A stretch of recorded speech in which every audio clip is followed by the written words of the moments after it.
Hey, Bo. Can, can you can you hear me?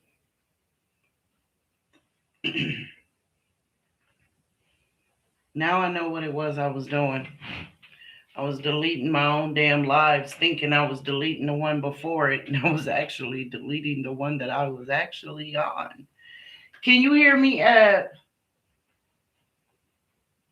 Tell me if you can hear me, please. Okay. All right. Goody, goody, goody, goody, goody. That's cool. So we'll just wait till a few more people come in here. Good morning, Ray Ray from PA. I know you be like, don't nobody say my name like that crazy chick right there. And I do that on purpose. All right. Ray Ray, can you hear me? Please show some love. Show some love. Let me know y'all can hear me. Well, Eb, I know you can. Ray Ray, can you tell me? All right. Goody, goody, goody. Okay. Just gonna wait a little bit. We're gonna take it all the way back. We talking about our dear beloved Naziah today. Eb, I know how you feel. I know how you feel. But we gonna take it back. Good afternoon, Miss Latanya. Thank you for joining us, babe. Can y'all hit the like button, please? Well, y'all probably did. Them the 3 likes I got. I know that's right, y'all. Thank you so much. Thank you so much. Just gonna wait. See if a few more people come on in here. I know I messed up at the beginning. I was deleting myself, Latanya and Ray Ray. I really was. I was deleting myself and didn't know that that's what I was doing. Because I'm looking at the computer and I'm looking at my phone, and y'all listen. I'm going to learn this thing by, chaos or creativity, one or the other. Yeah. So, like I said, we're gonna visit. Hey, Miss Bridget, how are you? Good afternoon. That's right. Thank God. That's right. That's right. Glory. We're going to take this all the way back to when Naziah Harris's story first hit on a national level, right? And again, this happened in 2024 when it hit the national level.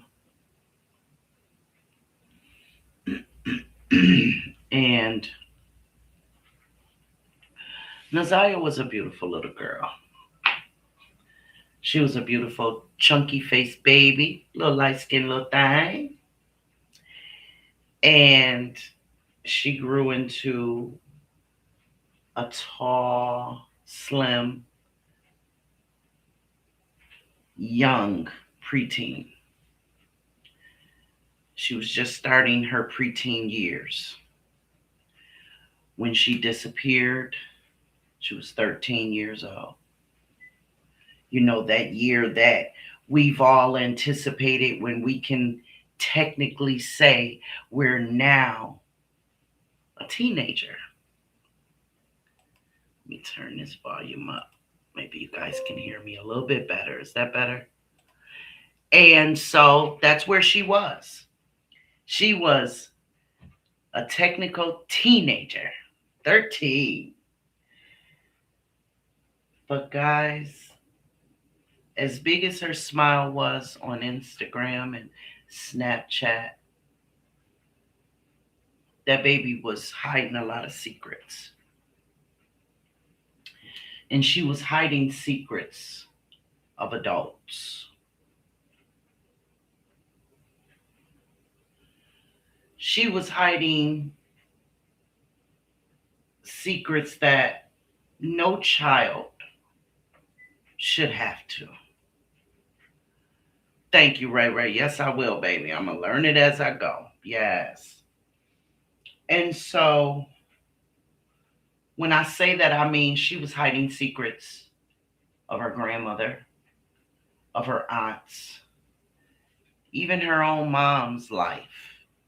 She was hiding her mom's secrets and she didn't even know she was, right? By just not speaking of them.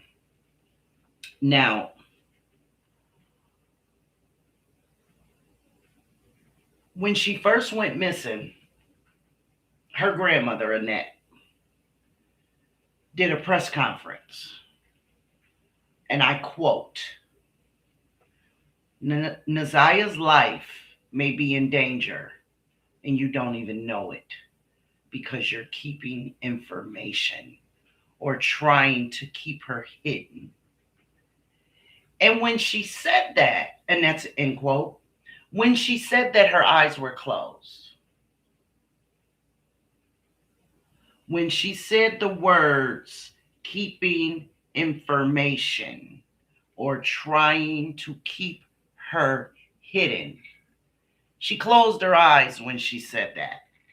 And I need y'all to know, excuse me, that Sean B is kind of cuckoo, right? And so I also, throughout YouTube, study or watch body language experts, right?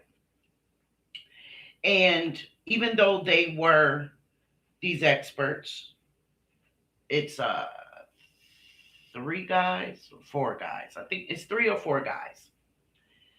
And they all have different perspectives, but nonetheless, they always agree with one another on their different perspectives, which is why I appreciate it, right? It's nothing cookie cutter about them. And I like that. Makes it more genuine and authentic. But one thing that they all said, if this person that they were looking at did, was closing of the eyes. Closing the eyes is a defense mechanism, right? It's guarding them from having to look out at whatever guilt they think they may find on someone else's face. They feel as if they're exposed, so they close their eyes. Well, that's what this chick did. She closed her eyes. And at first I asked myself, well, why is she closing her eyes? Because ain't no damn tears coming out of them. Right? And this was before we learned that the detectives had to basically threaten her, for the lack of a better term, to get up there and do this press conference. And she was up there all of 3 minutes. All of 3 minutes.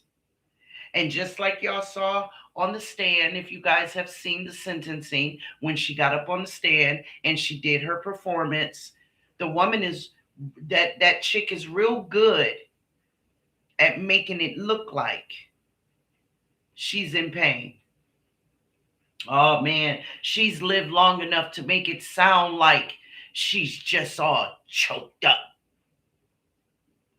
She's really good at making it look like her face is toe up, like she's in that ugly cry.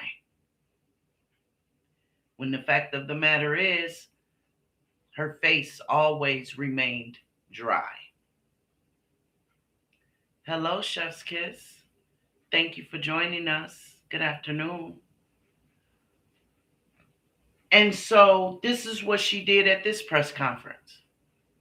She screwed up her face. She did that. Like she was choked up, like trying to choke it back. She didn't want to let it out.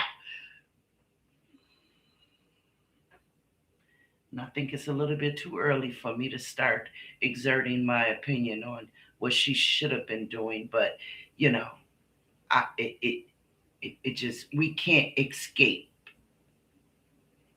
the human fact, what we do when someone we love is missing. especially that of your flesh, your blood, your third, your second generation, because it's her daughter's daughter, or some may say third generation, depending on when you start counting, right? But nonetheless, it's your bloodline. Hey, Steptoe, I responded to you in your email. You might want to check that, love. Thank you. Good afternoon. Thank you for joining us. And so, depending on when you start counting, Naziah was nonetheless part of this chick's legacy. Her daughter's daughter, her daughter's only daughter. And that's very important for something that I'm going to say a little bit later. Kenyatta, aka Lady, only had two children. One being Vari, and I think they said his real name was Tavarius, who was 4 years older than Naziah. And apparently, tears were too much for the grandmother to show. She just couldn't see herself shedding tears, right?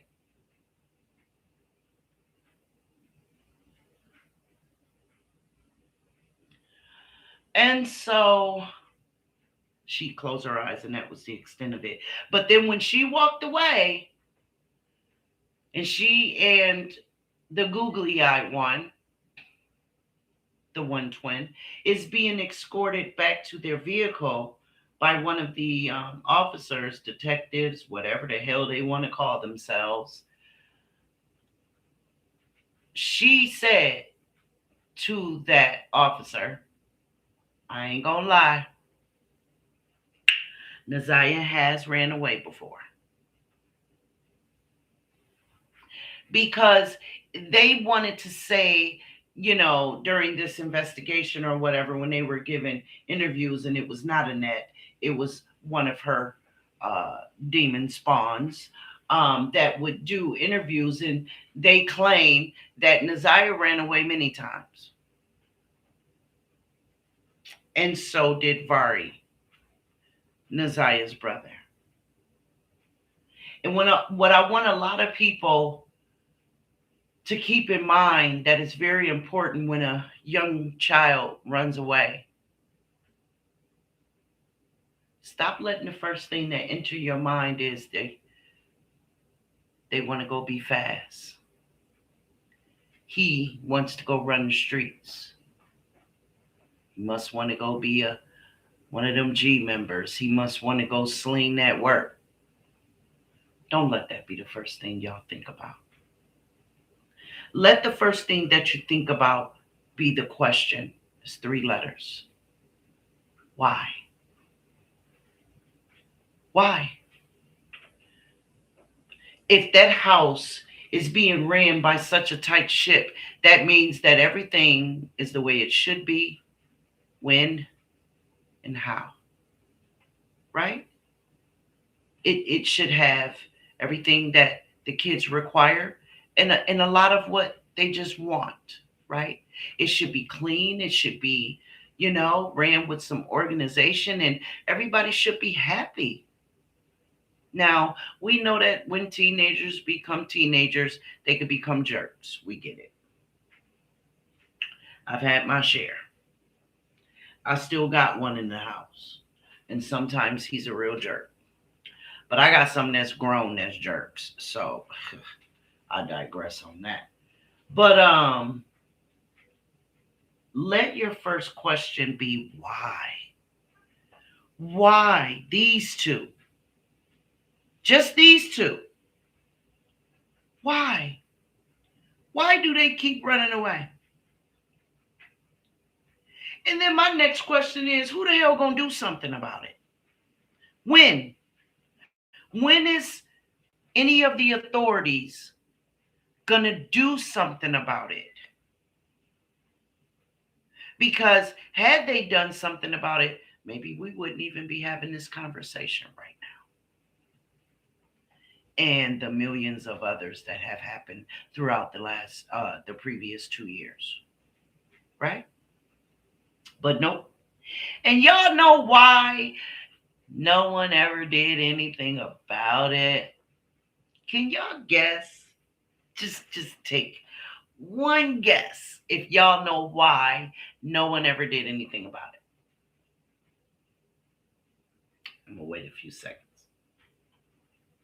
If y'all can guess just one reason why they never did anything about it.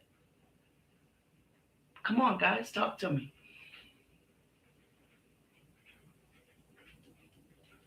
Hmm? The reason why is because she didn't report it. You know, the grandmother that loved Naziah so much.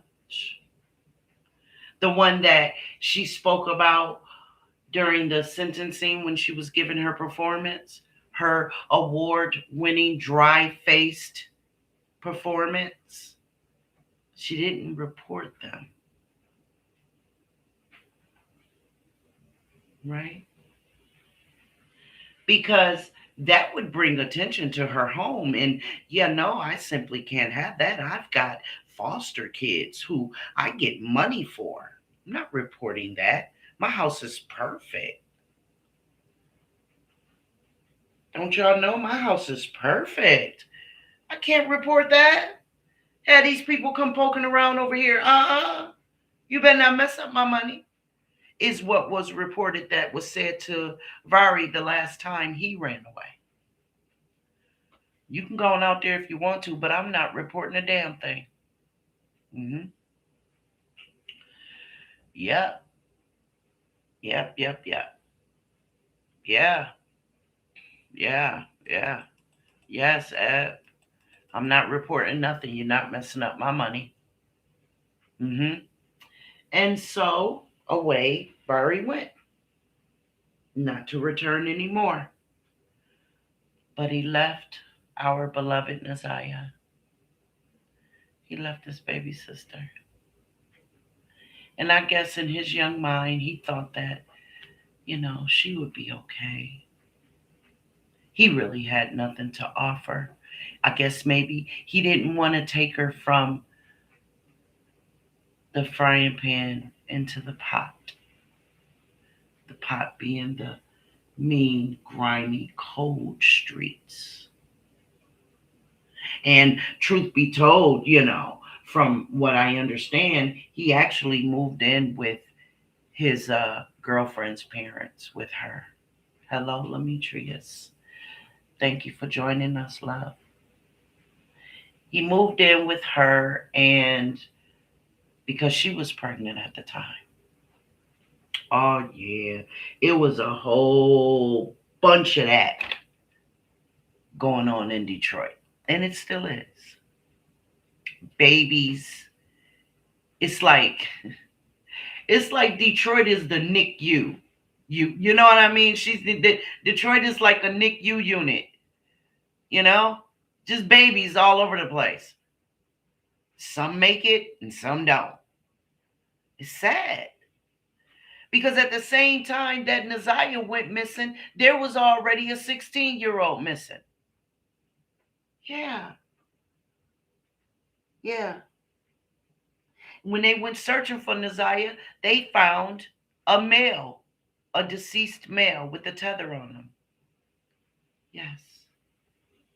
Yes. So, Detroit, I'm sorry, but I got to call it what it is. And y'all know Sean B, I keep it a bean. Detroit is a cesspool. It is what it is when it comes to these kids and law enforcement. Detroit is a cesspool. And so today's live is going to serve as a 2-for-1 for me because it's also exposing and uncovering the system there in Detroit that fails all of you all that live in Detroit. And for those that are victimized and make it out of Detroit, It serves for us because we and our children have to live in society with these people who have been traumatized and are still very much in pain. Very little closure. They're merely surviving. And we got to deal with that. Tolerate it, question it, be hurt by it. Yeah, these are the people that Detroit is sending out into the world because they don't do shit about it. And so the story began with Naziah getting off of her bus at the corner of Cornwall and 3 Mile.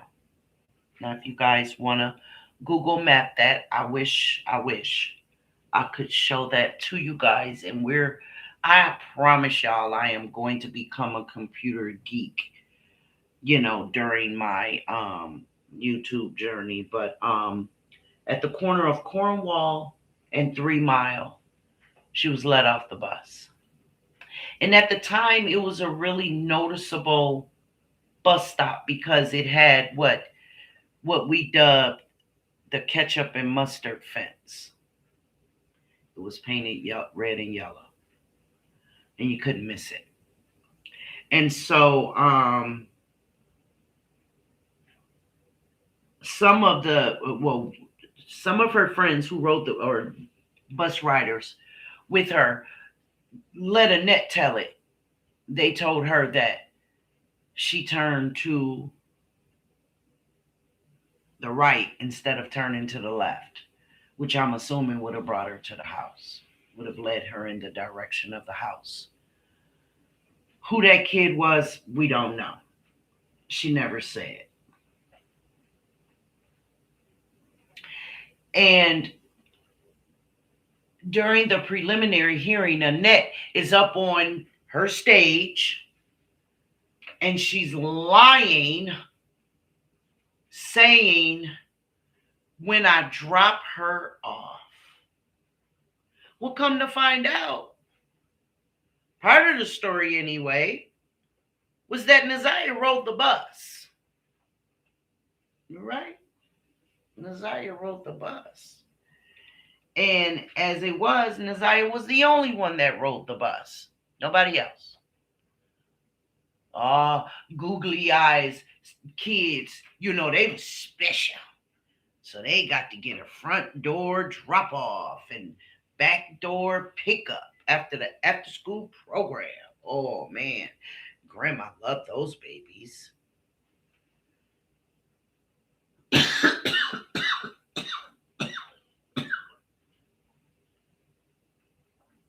But what we also came to learn was when a video was leaked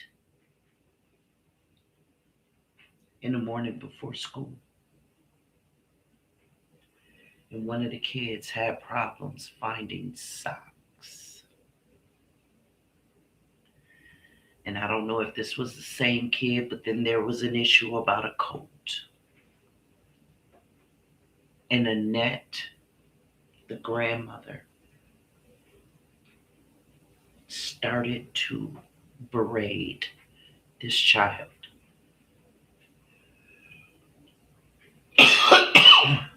Oh man, she started to cuss at this baby or those babies like nobody's business, just, where the fuck is your socks? Put some goddamn socks on. You're not going anywhere without some goddamn socks on. And you, where the fuck is your coat? You're not going out here without a damn coat on. Find your damn coat. And then one of the beluga whales says something to the situation. I don't know who the hell they were talking to, but they're inserting themselves into this conversation, and she's goes to talk about a coat that she bought somebody for Christmas. And hello, Rhapsody, thank you for joining us, babe. And then she went right back to talking about these socks and these damn shoes. And she says, well, he could have got the socks yesterday. He came up in my room when I was folding laundry. Excuse me, bitch. But if you're folding laundry, why the fuck didn't you get that baby some damn socks? Is it not your job to get those kids ready for school the next day? Is that not your job? Are you good for anything besides taking foster money and putting chains on the fucking refrigerator? Are you good for anything? Huh? Are you good for anything? You mean to tell me it would have been too much for you to say, here, baby, here goes some socks. You got socks for tomorrow? Okay, well, here you go. And had that child said, yeah, grandma, I got socks for tomorrow. Well, here, go ask your sister or brother, do they have socks? That's too goddamn much for you, hun, you wig wearing wench. That's too much, huh?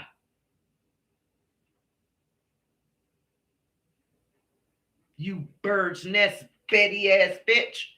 Like, that really pissed me off. That was too goddamn much to ask while you claim you're sitting there folding up laundry. For who? One of the niggas you let in the front door and then he was creeping out the back because he ain't had no business being there in the first place?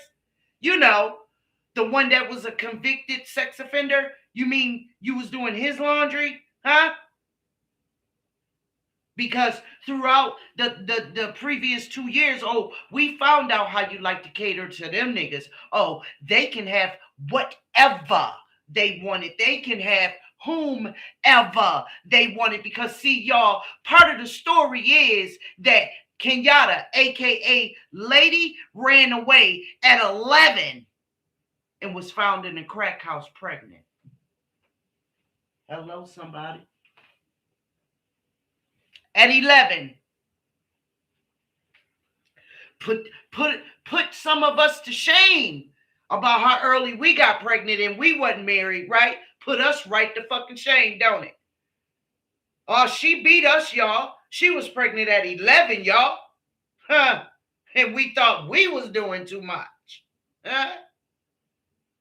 Now, of course, nobody wants to say whether or not that was when Vari was conceived, because then it would what? It would put confirmation on it. But fuck them, because a whole lot of people in the family confirmed it.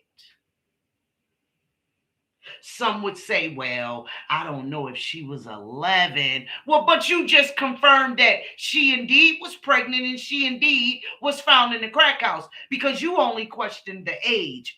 That's all you concerned about.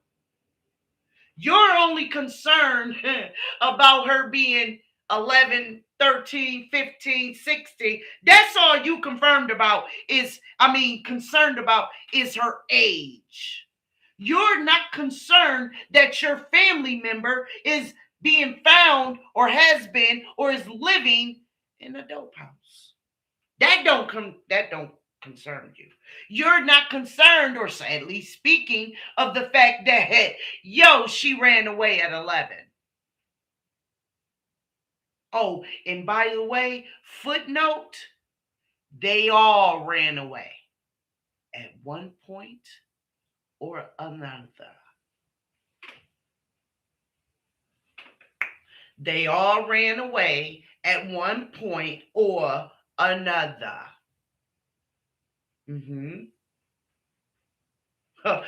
Annette. Hello, Annette. Come to the front of the class, please. Annette.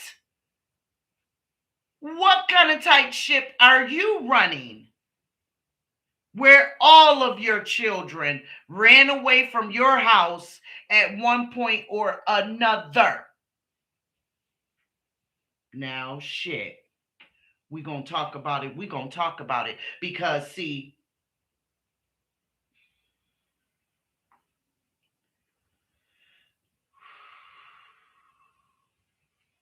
not only that, but it was also being said that at some point in time, now, y'all got to remember now, Naziah was missing at 13. But at some point before then, the family knew and didn't do a damn thing about Naziah messing with this older guy. And in fact, they said older man.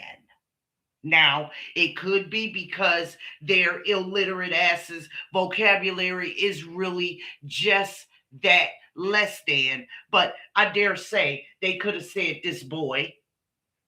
They could have said, this young boy or this other teenager. No, they said this older man.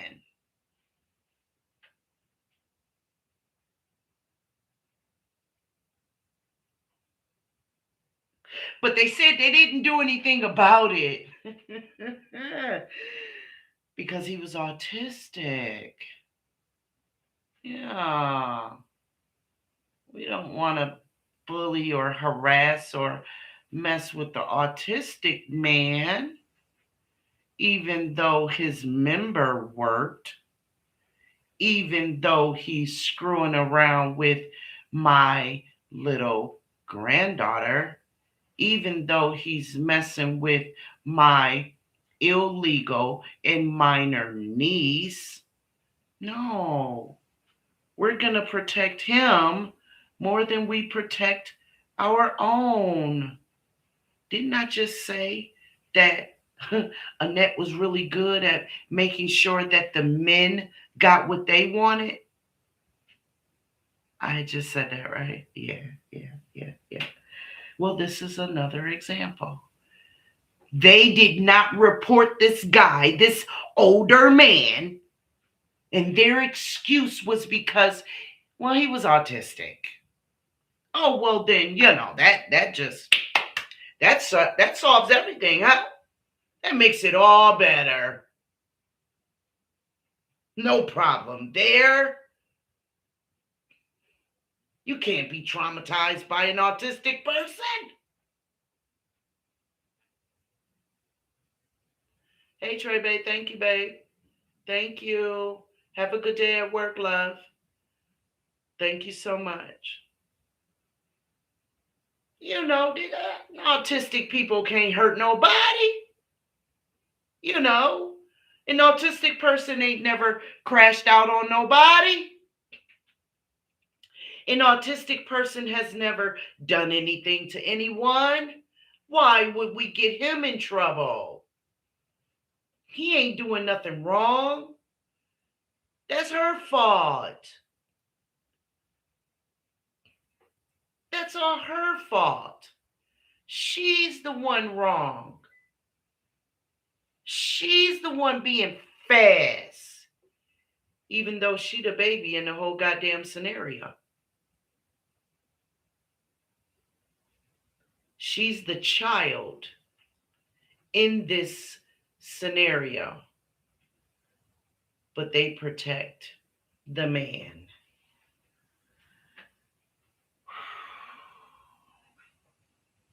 So then it was being said, well, why didn't her brother come back and get her?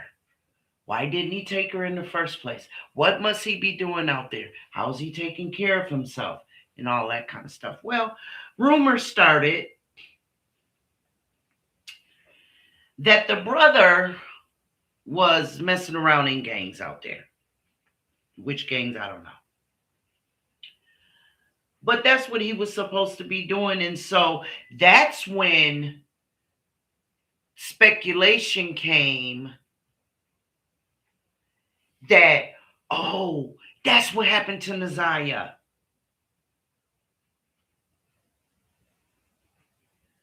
Her brother, Vari, was messing with one of the dealer's sister. So, or one of the... I misspoke. One of the gang members' sisters. So that member said, Oh, so you want to mess and fuck on my sister, so I'm a mess and fuck with your sister. Oh, so that's where Naziah must be. That must be what happened to her. That's why she's missing. Let's blame her brother. Mm-hmm. Yeah, yeah, yeah. And so then when nobody was trying to hear that because they're like, yeah, no. He might be slinging a little work here and there because he need a couple of dollars in his pocket. He's not running with gangs. That's what the parents of the baby mother he was living with said. He's a good kid. He's at home. He's good. Okay, fine, whatever. Because the next the next distraction that the grandmother and her demon spawns tried to put out there was that, oh well, lady been addicted for years, like since the beginning of having kids. And so what I believe happened was, she took some work that didn't belong to her, and she never paid for it. And so one of the dudes said, well, okay, you come over here and work it off. And the other dude said, that ain't good enough for me. I want her unalived. And if I can't do that, I'll get the next best thing. And so they chose to, try to exaggerate that one and say, well, that's what happened to Naziah. That right there, that's what happened. Well, then you say, okay, well, who are these guys? Oh, well, we don't know. We don't know. Well, where are they? Can you point us in the direction? No, we can't do that either. Then how the fuck you know? How can you just toss that out there like that then? If you can't tell us who or where, how can you just toss that out there? You can't point us in any direction where we could go to look. Really? Of where these guys are, the guys that you're speaking of. Of course you can point us in the nearest crack house. Of course you can. Of course you can point us into the nearest gang of guys that hang on a corner. Of course you can do that. Don't be ridiculous. Anybody within the sound of my voice that is trying to deflect, don't be ridiculous. I'm talking about the two guys, one that said that lady could come work it off, let them tell it. And then the other one that said, I want her head. I want her head. That's it. That's all. And if I can't have hers, I want one that she loves. And that's when Naziah came up and said, yeah, right.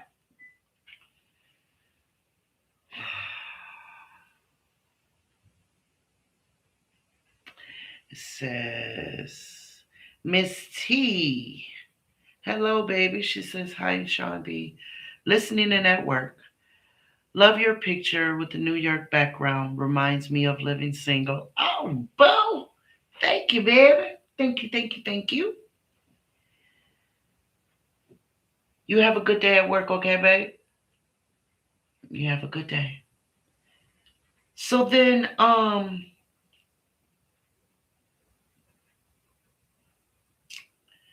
there's this party that one of the demon spawns has at her place of residence. Well, where was that? That was at Clinton Township. This was a dwelling that one of her cousins named Jernell, who I respect and admire very much, used to live. It was Section 8 approved. Did Jernell have Section 8? I don't know. That's not what I said. I said it was Section 8 approved. Okay? Because there was some ambiguity in the previous years about whether or not that's what she had. And frankly, it ain't my business and it ain't the fucking point, right? I'm just pointing painting a picture here for you guys. And forgive me, I know y'all like, well, dang, what's wrong with Sean B today? Because when it comes to talking about certain things about this story, there has been so much mudslinging and eye gouging and pointing and sticking and tripping and it's fighting going on about it, that I just want to be really, really clear. That's number one. And number two, I'm madder than a motherfucker. I am. I'm mad as hell at the outcome of this and the role that them three Ninja Turtle looking bitches played in this shit. Okay? If I could be so frank, I'm mad as hell. So, Donatello is having a party at her house. And who the party was for, I don't know. What time of the year it was, I don't know that either. I don't remember because it was such a minute point. It's like, yeah, get to the point, right? But at some point, one of the little girls that was a family member went home and told her mother that a man at the party took her and her cousins in the basement and was touching them, and it hurt. And so that mother picked up the phone and called Janelle and told Janelle what her baby had just told her. And she said, I can only assume you better do something about it before I do, type of situation, but that's just me assuming. It wasn't said that's what she said. She just said she told me about it and I made a call. So she called Donatello. And she like, yo, Donatello, what is this that I'm hearing about some man being at that party touching on these babies? What man is there that would do something like that? And she like, I don't know, let me see, whatever. But then the name comes out because Naziah was one of the girls. Rhapsody, I shared this. Miss Sean B, still justice for Naziah. Thank you, love. Thank you so much. Thank you, Rhapsody. Naziah was there. And she knew exactly who he was. And I dare say so the hell did Donatella. And so she tells Janelle, I'll handle it. She's like, yeah, all right. Call me back. Let me know what happened. Apparently, that callback didn't happen. And Janelle was patient. She wasn't imposing. She wasn't disrespectful about it. She said she waited a little bit. And when she didn't hear anything else back, she called her. Janelle called Donatello and said, what happened? Like, what happened? And she's like, yeah, well, I had called my mom and my mom told me to bring the kids over there. She'll talk to them, find out what's going on. She said, okay. And so maybe my memory is failing me, but for some reason, I distinctly remember that for some reason or another, the police were called. And the police said, well, we don't do investigations. You got to call CPS. This is a family matter. You fuck me. Understand me? I'm sorry, what? This is a family matter. If you, officer, were told that a man was touching kids, that's not a criminal matter. I'm sorry, what? And so CPS was contacted. Janelle which is Annette's, the grandmother, which is Annette's baby sister. Now, they're many, many years apart, right? Jernell is a grown ass woman, and Annette is ancient. Okay? Jernell is satin. Annette is concrete. Okay. That's the analogy I got for you guys. And so Jernell and a cousin whose name is Kiwana, who, for the purposes of this story, I respect as well. Between the two of them, they were not sitting the hell down waiting for a damn thing to be done. When Jernell found out, I don't know if she had already contacted Kiwana about, girl, did you hear about? I don't know if that had happened yet. But at some point, Jernell told Kiwana, or somehow Kiwana found out. Now, these are two different, very different personalities. Kiwana will get in the middle of the street with you and handle it however you see fit. Jernell is going to throw her hand up at you like, fuck you. I have a nursing class to get to. I got kids at home to take care of and a husband. You are a non-factor, is what Jernell would say. Kiwana, on the other hand, she like, yeah, girl, let's get it. I don't even want to talk no more. What you want to do? We can handle this however you want to. That's Kiwana. That's her personality. Just keeping it a bean. However, when it came to this matter, they very much agreed. And so they said, oh, no.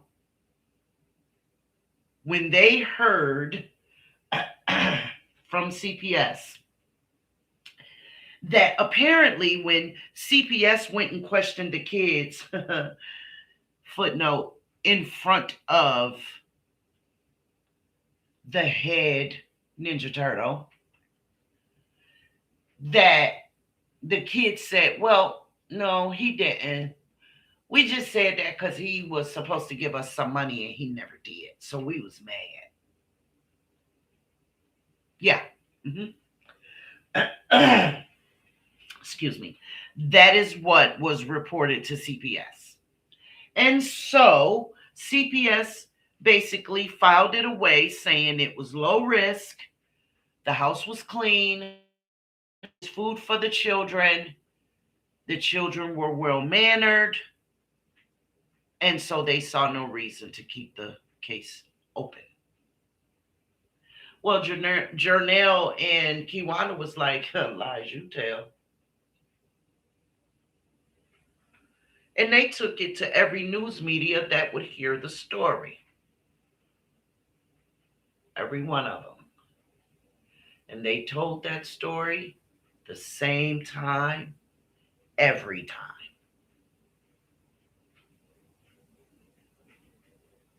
The same time, every time. To the point they were at different settings, depending on who they were speaking with. And then they even told the same thing to these ladies on YouTube. There were some kind of advocates. I don't remember. But it was two classic ladies.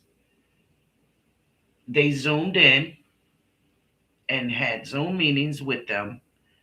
And then when they did this, though, they went further into details. Because, see, by now, stuff is starting to happen, right? People, family members, and things of that nature have started to find out. And so they said that they were receiving threatening phone calls. People were coming to their jobs. They have had their doors kicked in, windows broken out. Like, people are taking them through it like they did it. Didn't I say she'll do anything to protect the men in her life, in her home.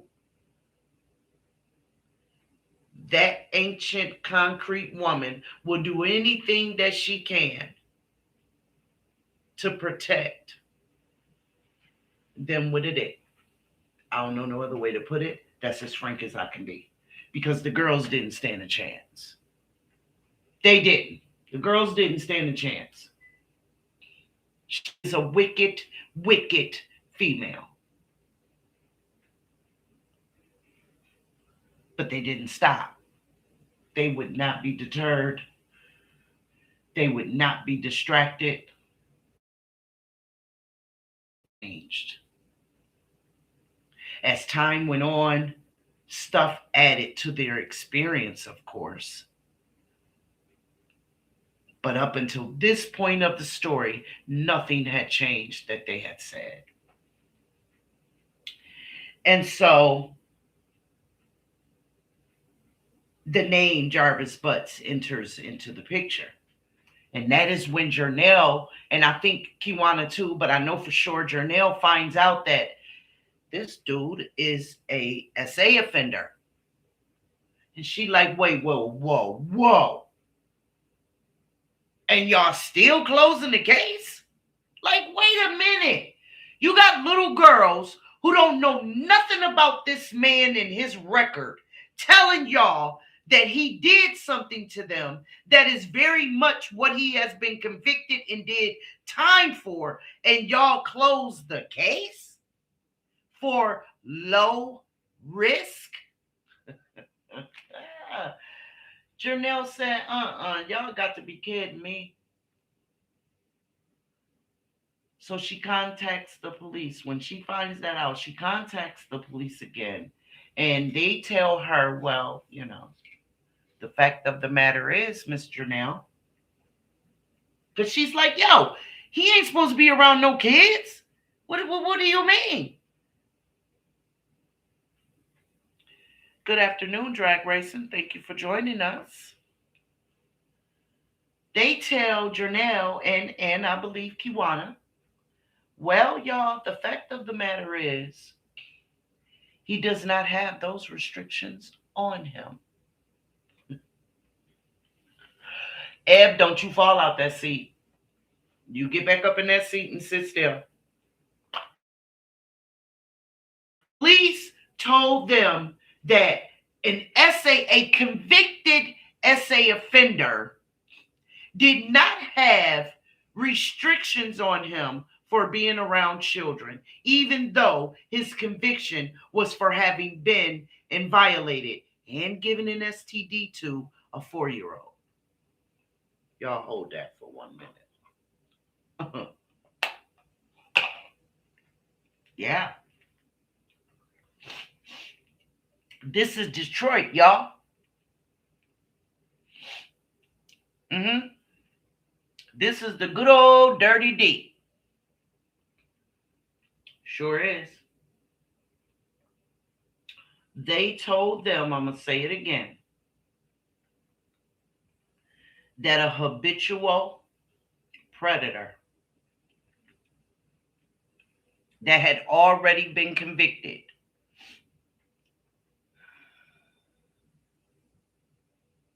of violating actually and giving an STD to a 4-year-old did not have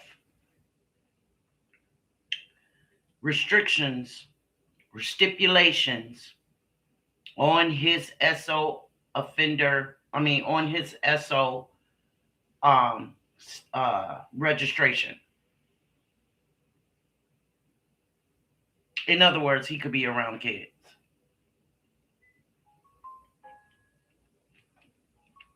He could be around kids. Yep. That's what they said.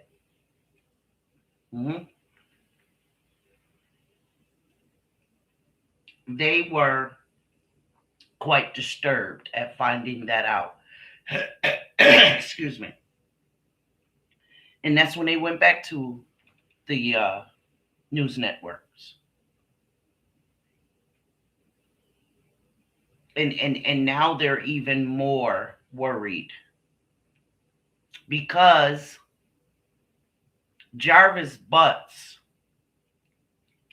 was the active boyfriend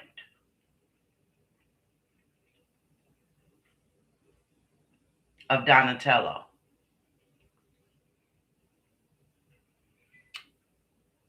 Hello, Natasha. Thank you for joining us, love. Active member, active boyfriend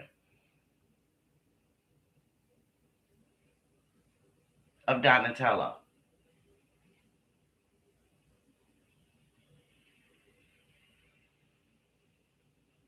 So they're making it their mission to try to talk to this chick like, yo, did you know this? Like, yo, if you didn't know, I found out that he is and yo, you can't have him. She like, I know.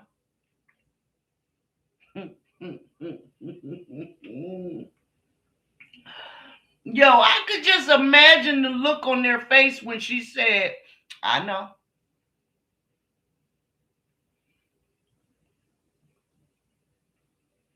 But it didn't stop Janelle from being in their life.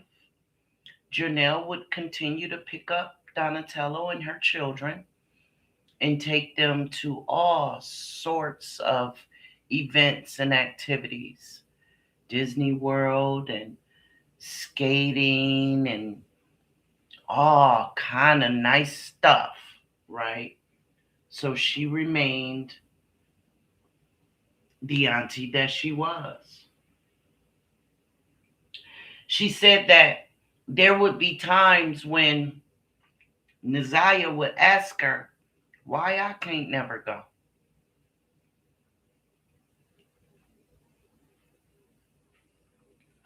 And she said the reason was because she had boys. And so most of the time she would get the boys and take the boys places. But I have to keep it a beam with y'all. I saw footage where the girls were in the vehicle as well. And Naziah wasn't one of them. Now, was she not there? I don't know. I didn't see her. I tell you that much. I just didn't see her. Now, what we did come to find out through text messages that were exposed during the preliminary hearing was that Naziah says she's tired of being treated like a maid and a babysitter. Mm-hmm. She also said, I can't wait to get out of this hellhole.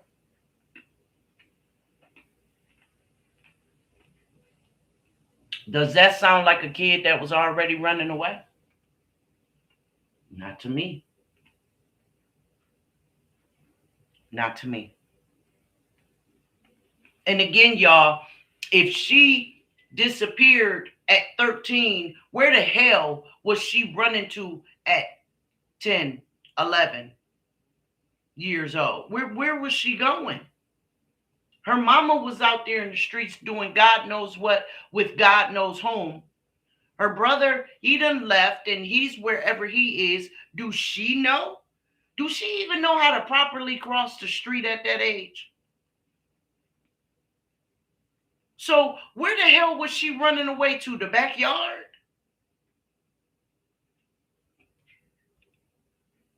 One time my son got mad. He said, I'm running away. I said, okay, where you going? He said, I'm going camping. I said, okay, how you gonna do that? He said, I'm going in the backyard. You see what I'm saying? So where the hell was this little girl running away to if she was such a runaway before she disappeared? Like, come on, man. So anyway, life continues. And while everybody is like, what the hell is going on? Life continued. He continued to be there. They continued to live. They continued to make babies after babies after babies to the number of 5. How many years does it take to have 5 kids, y'all? Okay. Mm-hmm. And so at this point,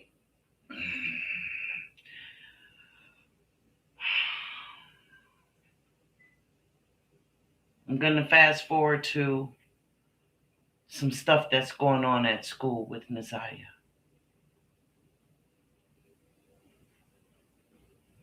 It was supposedly reported that a school administrator notices a truck parked on school property. And then it was in the distance, but in any case, she's wondering who it is, and she sees a man sitting in the truck. But then she sees this inappropriate activity happening in the truck. Up and down, up and down, up and down. And she's like, what in the world? So she makes her way over to the vehicle, at which time he sees her. So he stops this person from doing what they were doing. And that person turned around and it was Naziah. Naziah jumps out the truck and, so before the administrator could get too close, and they're on their way back to the building. And, she's like, the administrator is asking Naziah, who was that? Naziah lied and said that was her father. Please don't tell nobody. Please don't tell nobody. And there were other times when he would pick them up from school, her and Janiyah, the daughter of his and Donatello, who stood on the stand and gave her impact statement. Her tearful, heart crushing, just heart shattering account of how she felt. That Janiyah. He would pick them up from school. Mm-hmm. Now, there wasn't anything particularly said about any activity during those times. One could think that, did they go straight home or did they go to the auto shop where most of that activity happened? But in any case, a few months later, Naziah's in the office or at the counselor's desk or whatever. She's in the room and she's complaining about stomach pains to the point where Naziah's laying on the floor. She's like really in pain. She's like, oh my God. You know what I mean? Like, oh God. Did they call an ambulance? No. Did they send her to the nurse? No. Mm-mm. And it was neither confirmed or denied whether or not they called home. Not that I remember. But in any case, that was supposedly the last day that anyone saw Naziah alive.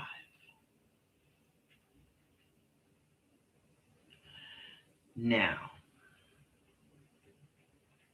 there was a press conference given by the state's district attorney.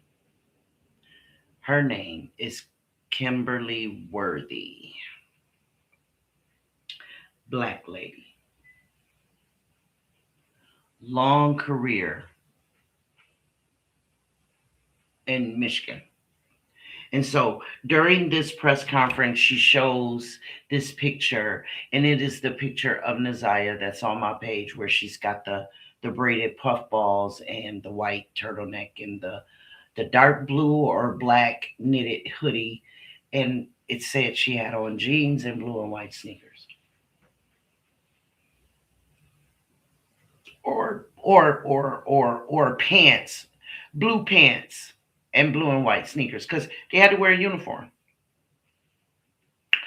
Mara B.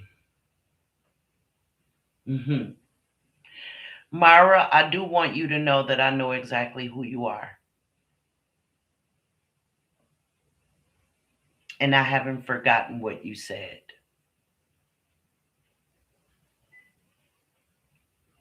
But thank you for joining us.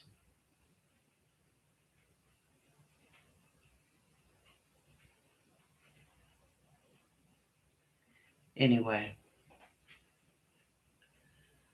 And so the district attorney goes on to say this is what she was last seen wearing. And there were also some clear rimmed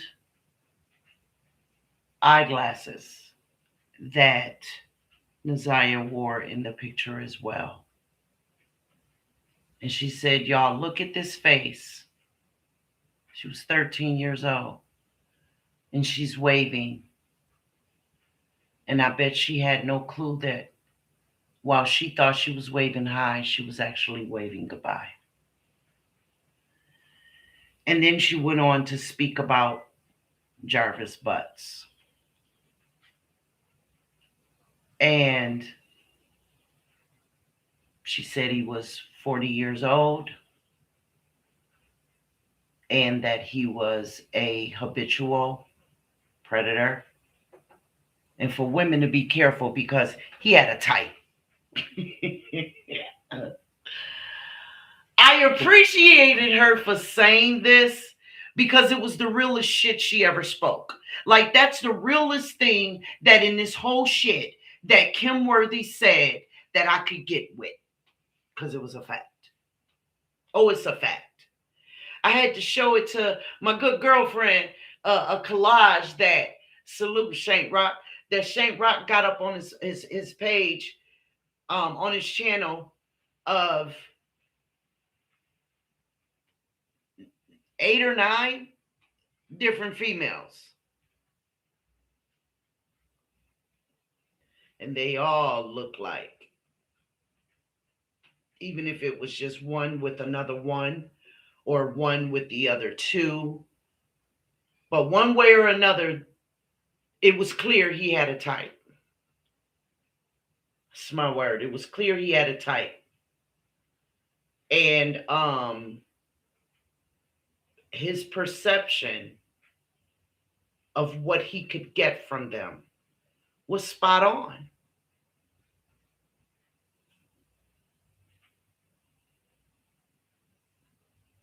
I know exactly where you're from, Mara. Like I said, I remember you. I know you from Gigi's panel. I mean, from her channel. And I appreciate your admiration and your support. And I left it alone, love. But I didn't forget what you said to me. Okay? If you'd like, we can go back over to Gigi's live and we could dig it up. Or we could leave it alone, okay? It's just, Myra, this is just one of those instances where they say, be careful what you say to somebody. You never know when it might come back up. Did you forget? Because I didn't.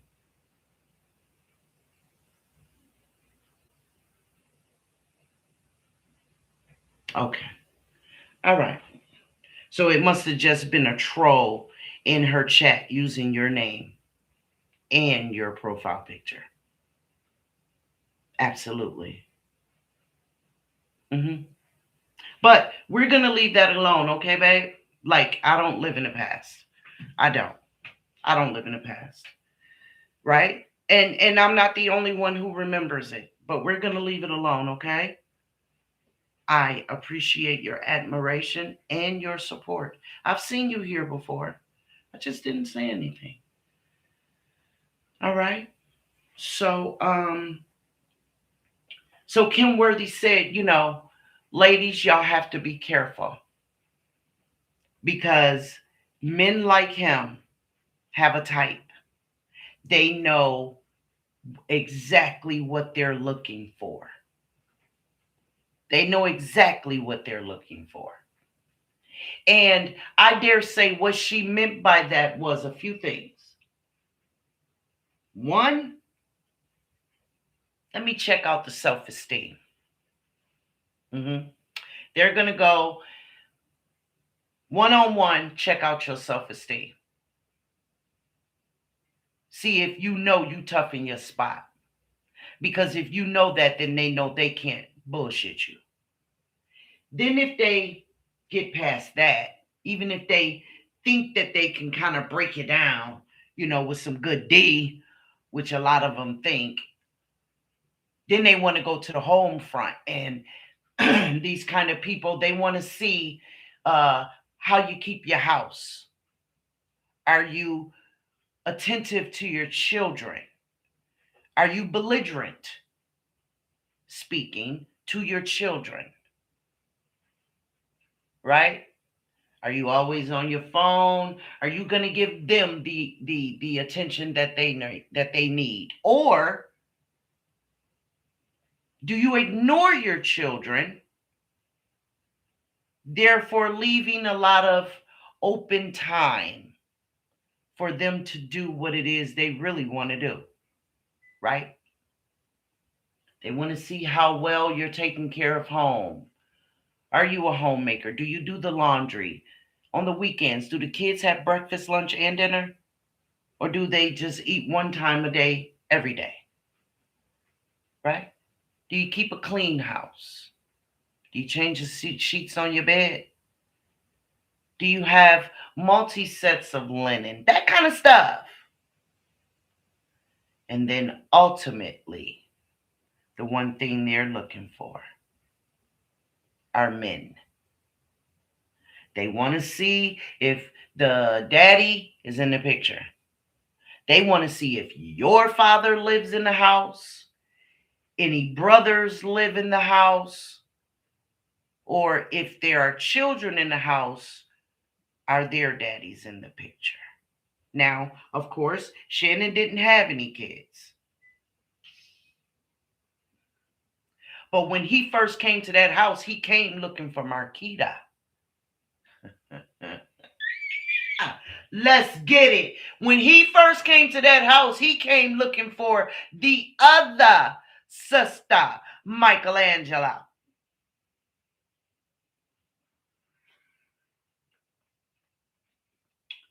Come on, somebody. He came looking for Michelangelo. And he scored with her as well. It was reported, though, that she said, I'm only 16 years old. I am not having this child, and got rid of it. And yeah, that kind of rubbed him the wrong way. Like, wait a minute, no, no, no, no, no. There are no children in this house. I must make children in this house. I need some children in this house. The only children that was in that house was foster kids and Nazaya and Vari. Hello, somebody. So he moved on over to Donatello. Mm-hmm. Uh-huh. And Donatello said, sure. Don't you know what my sister don't eat off her plate? I do. Right? And I scrape that plate real good. Come on. I like what my sister don't finish with. I like her sloppy seconds. Yes. I'm better at it than she is anyway. Right? Because she may be slow, but I'm slow. So come on. Sure. If society can give you another chance, why can't I? Is what she said on 7 Mile Radio. That's how she thought when this pedo told her that he was a convicted SO. If society can give him another chance, Why can't I? That has got to be the most ridiculous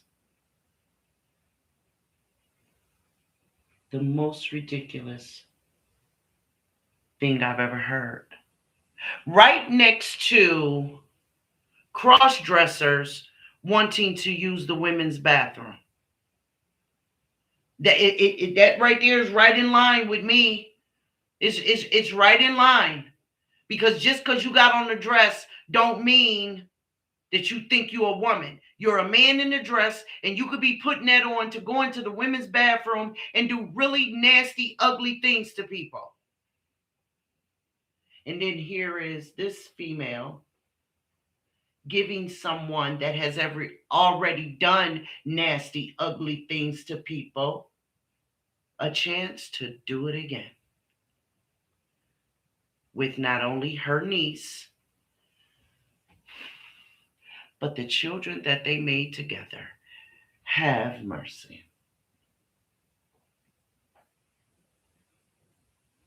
So this is how Nasty McNasty gets into the home and becomes a part of this household. Oh yeah, man. Listen, this pretty fair skinned, absolutely, Mara. Absolutely. This pretty fair skinned, beautiful hair nigga come walking up in here and see to these creatures. Oh man, he was fine as wine as far as they was concerned. They didn't care nothing about the fact that his teeth looked like tools, right? His fingernails did as well. Wasn't nothing clean on him. He worked at an auto body shop. I know his fingernails was nasty and dirty. Everybody that works at an auto shop is. Y'all know that. So, oh yeah, they took him right on in. Well, what we found out later on was, see, the reason why he was so welcome was like I said before, they were all cut from the same cloth. They were cut from the same cloth.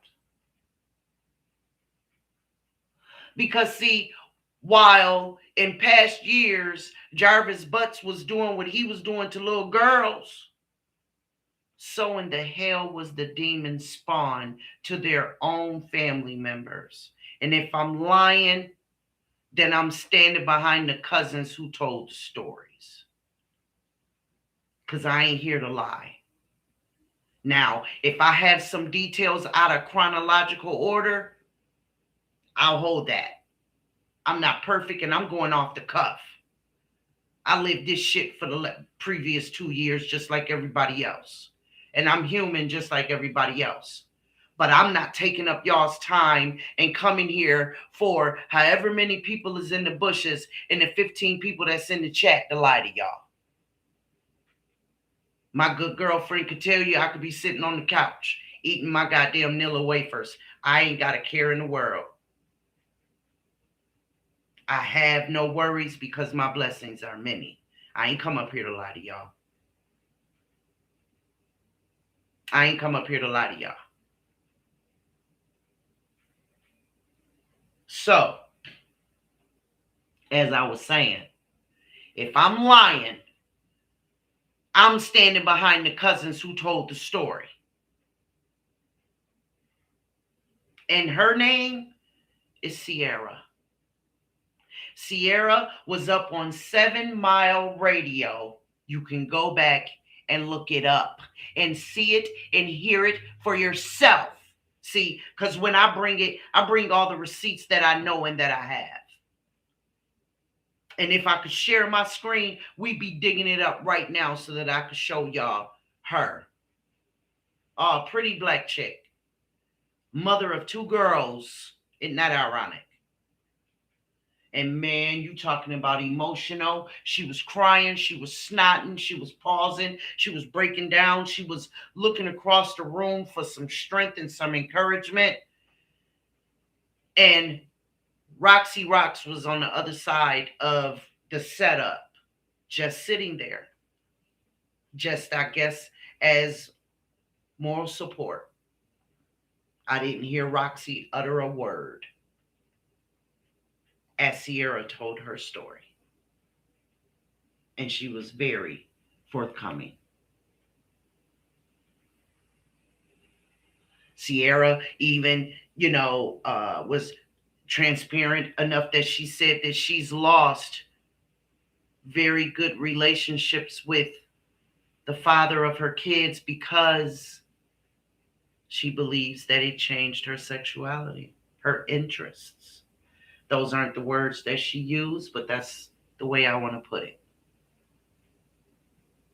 But she says what it did, and it also put her in the mindset that she talks to her girls and she lets them know everything that she knows about the wrong touch. That it ain't the boogeyman. It's not the boogeyman. It's the one that you see giving Auntie a kiss on her forehead. It's the one that you see your other auntie giving a hug to. Right? But see, by now, Naziah's gone.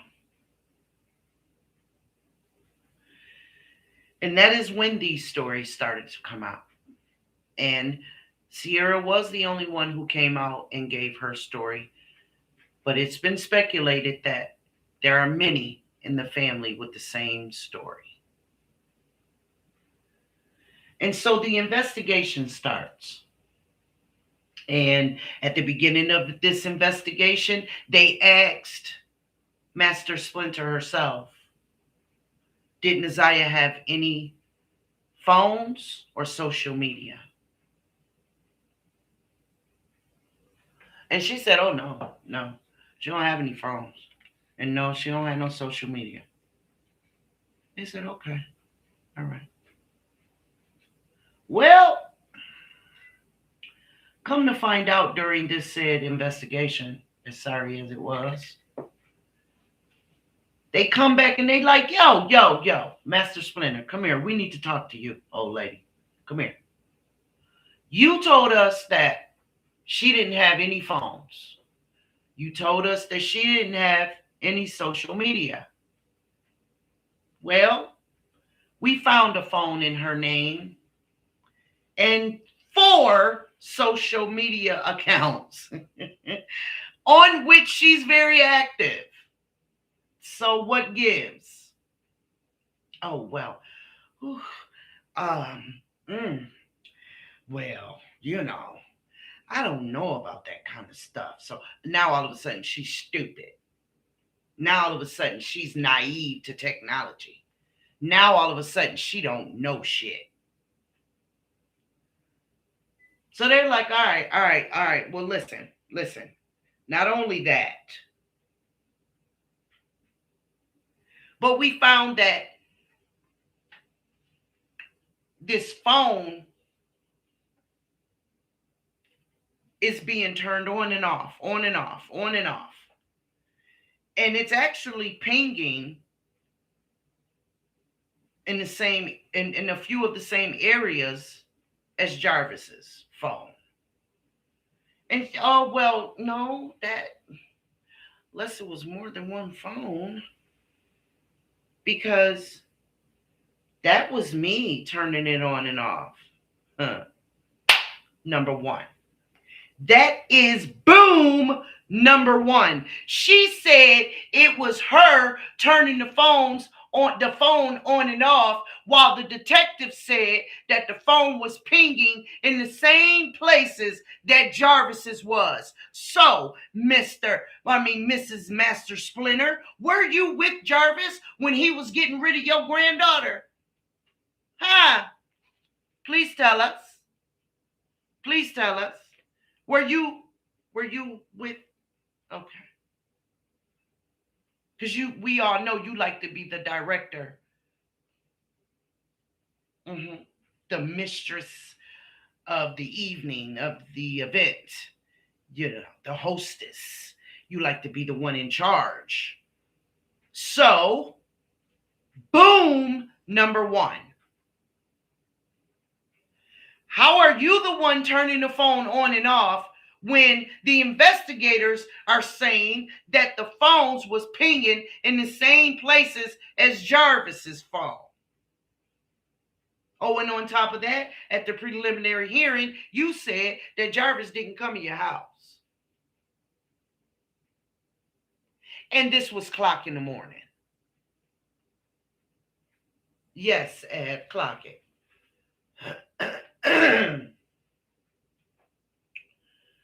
Yes, yes, yes, yes, yes, yes, yes, y'all. Yes, y'all. Uh-huh. Mm-hmm. Yeah. And so it came to the point where it turned from a rescue to a recovery. The weather in Detroit had just become, yes, she's a liar, one way or another. Absolutely. She's a schemer and she covers up, right? And so,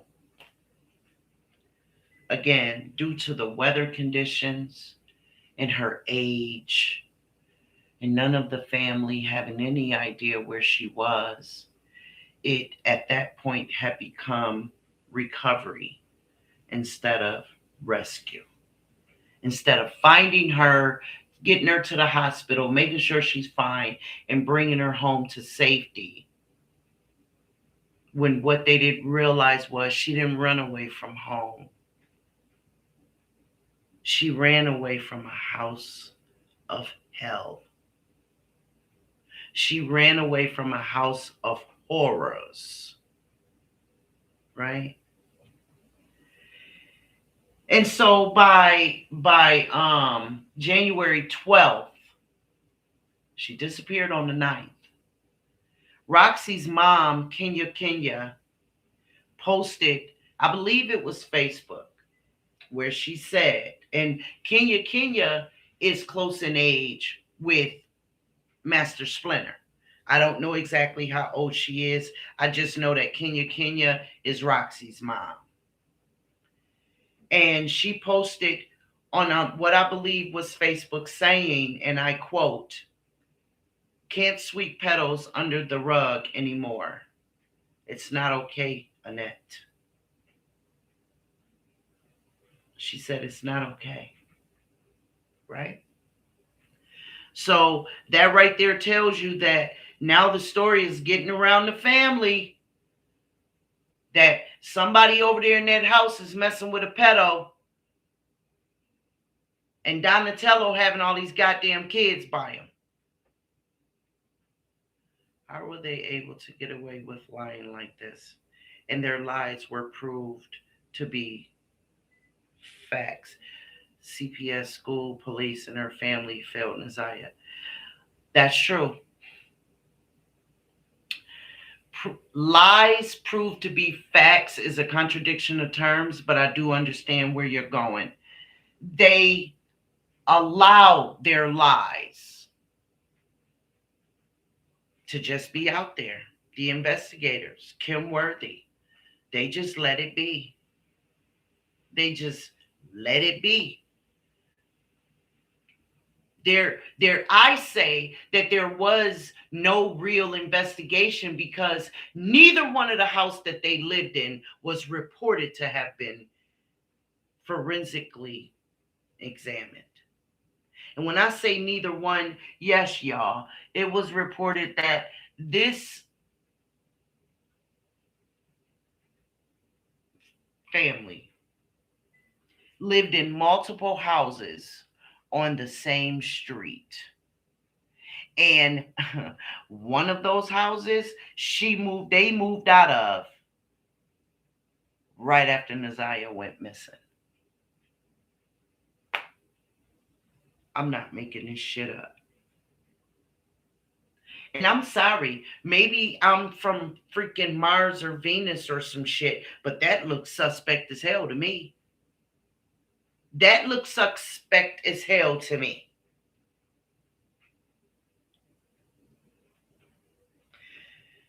And so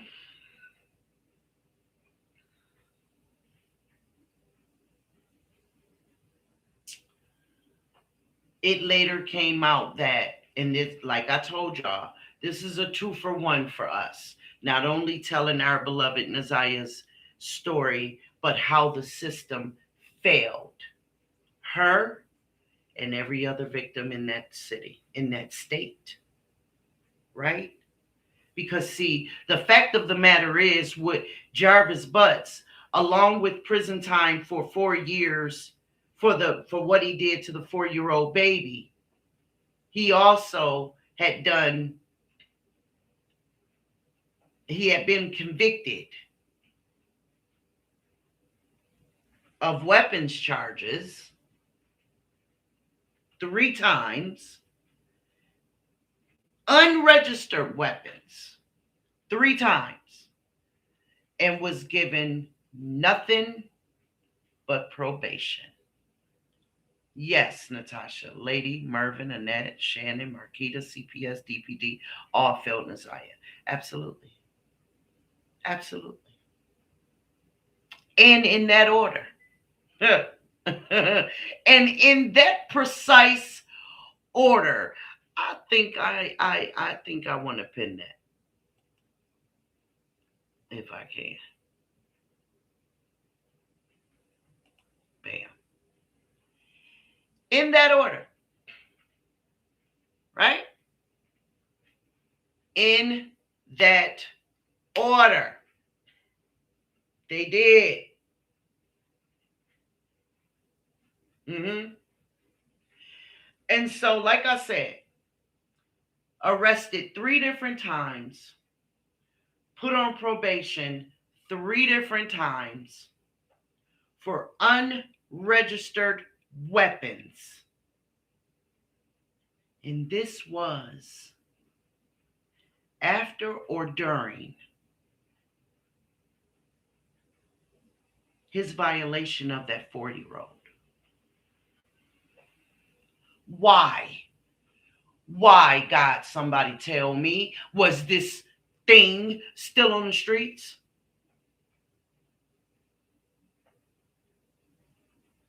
Because I don't understand. I don't understand. And it was also stated, just in case it's still up there, that he had a Facebook page. His name was Jaybo. Jaybo. Jaybo. And on that page, he apparently or allegedly had hundreds of honeys. Man, he was a player. He was a player. And J-Bo had the girls. It's just sad to say none of them knew that they were too old.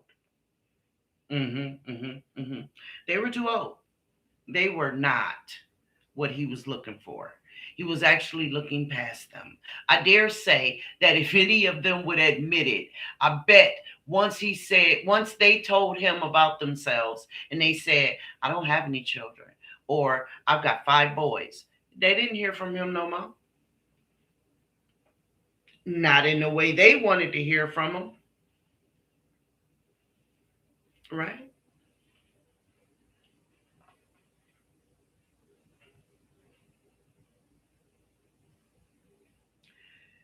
And so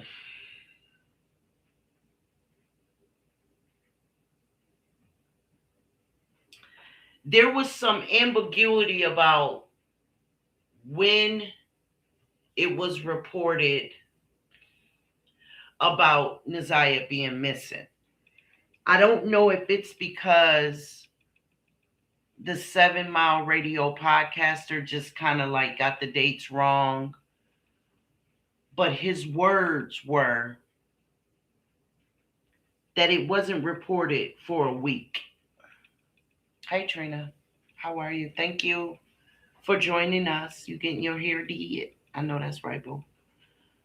I know that's right. Um, so I don't know. I don't know what Mark meant by that. He said that it wasn't reported for a week. I don't understand that. But it definitely flies in the face of everybody who suspected that Naziah was gone before that. That is a definite fact. A lot of people suspected that ninth was just like she had been gone from the house, but that the ninth was the day she was last seen alive, because that's when Jarvis's sister saw her with Jarvis at the shop.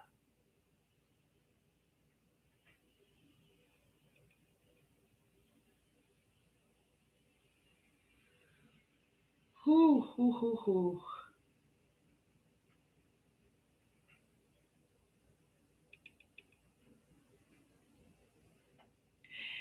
One of the lies that Annette told on the stand was that she went that day. No, no, she didn't say it on the stand. She said that at the press conference. After she gave the press conference, she stepped over and she's speaking personally with the reporter. And she actually stood there with, and then, that's why a lot of people who want to support these wenches need to understand, if you can lie with a straight face, why should someone believe you with a straight face? Like, y'all understand what I'm saying? She literally looked at this reporter and told this reporter that she went and reported Naziah missing the same day. You're a liar. You're a liar. Because and you contradicted yourself when you were on your stage. You contradicted yourself. You got up on that stage and you said, as if you were saying something that was a flex, that you went and reported her the next day. But see, that's how liars do. They forget that they got to remember that first lie.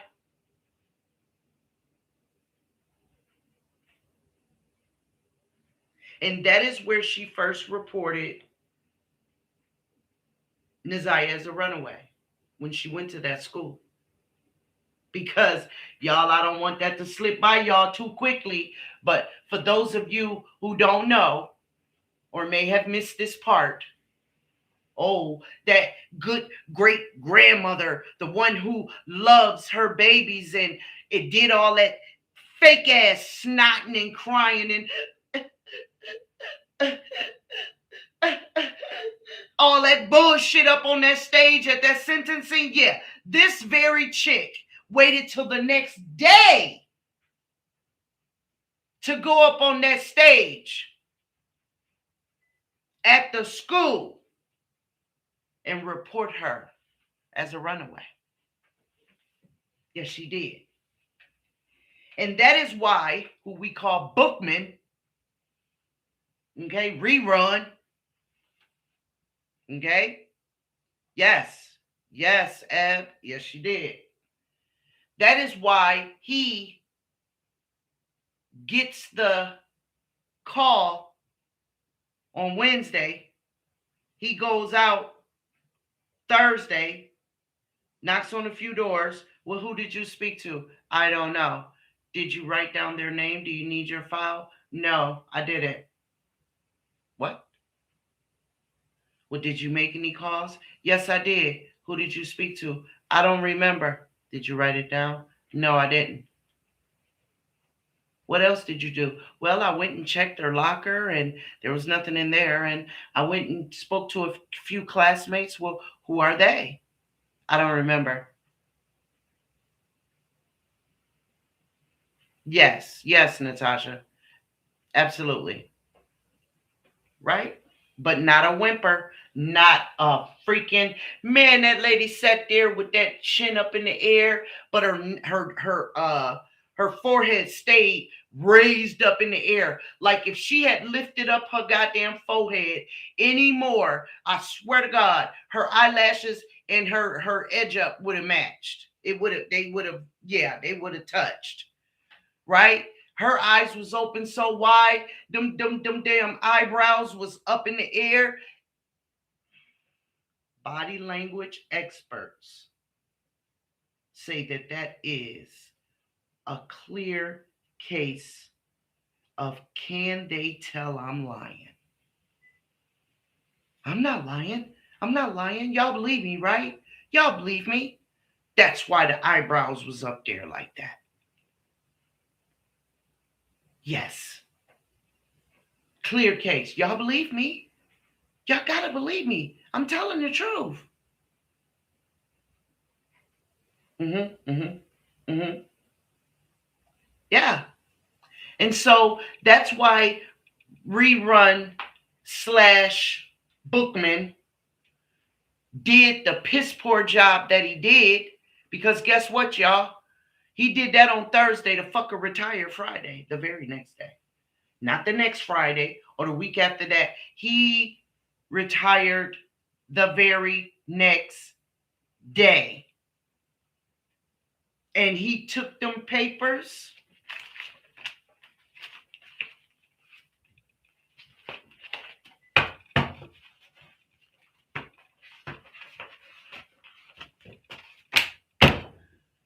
Did just like that. Threw them in that goddamn desk and left them there. That's what he did. That's what he did. And they asked him why. He said, because I was retiring. He said he was retiring. That's what he said. With no ifs, ands, or buts about it, y'all, when he came up on the stand during the prelim, his goddamn clothes was wrinkled. Like he was a bum for real. There was nothing professional about this big milk dud head,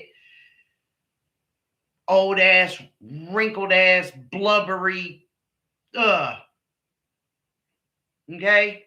Like there, he just looked like he had just came off the dock of the bay from fishing for a week. He looked like he stank. He really did. And didn't have a care in the damn world. Even though we were talking about a 13-year-old missing. He didn't care.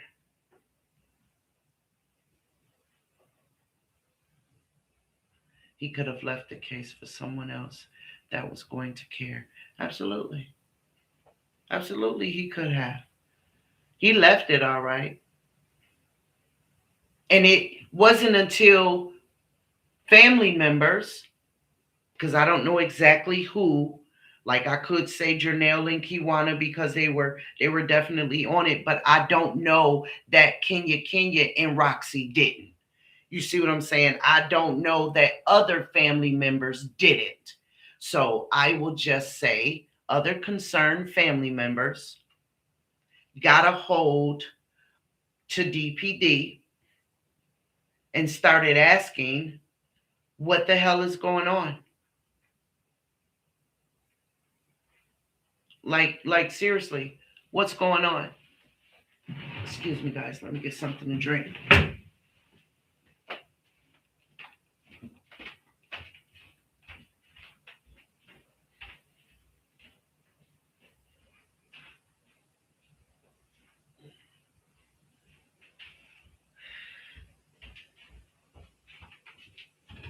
Okay, I'm back. I'm back.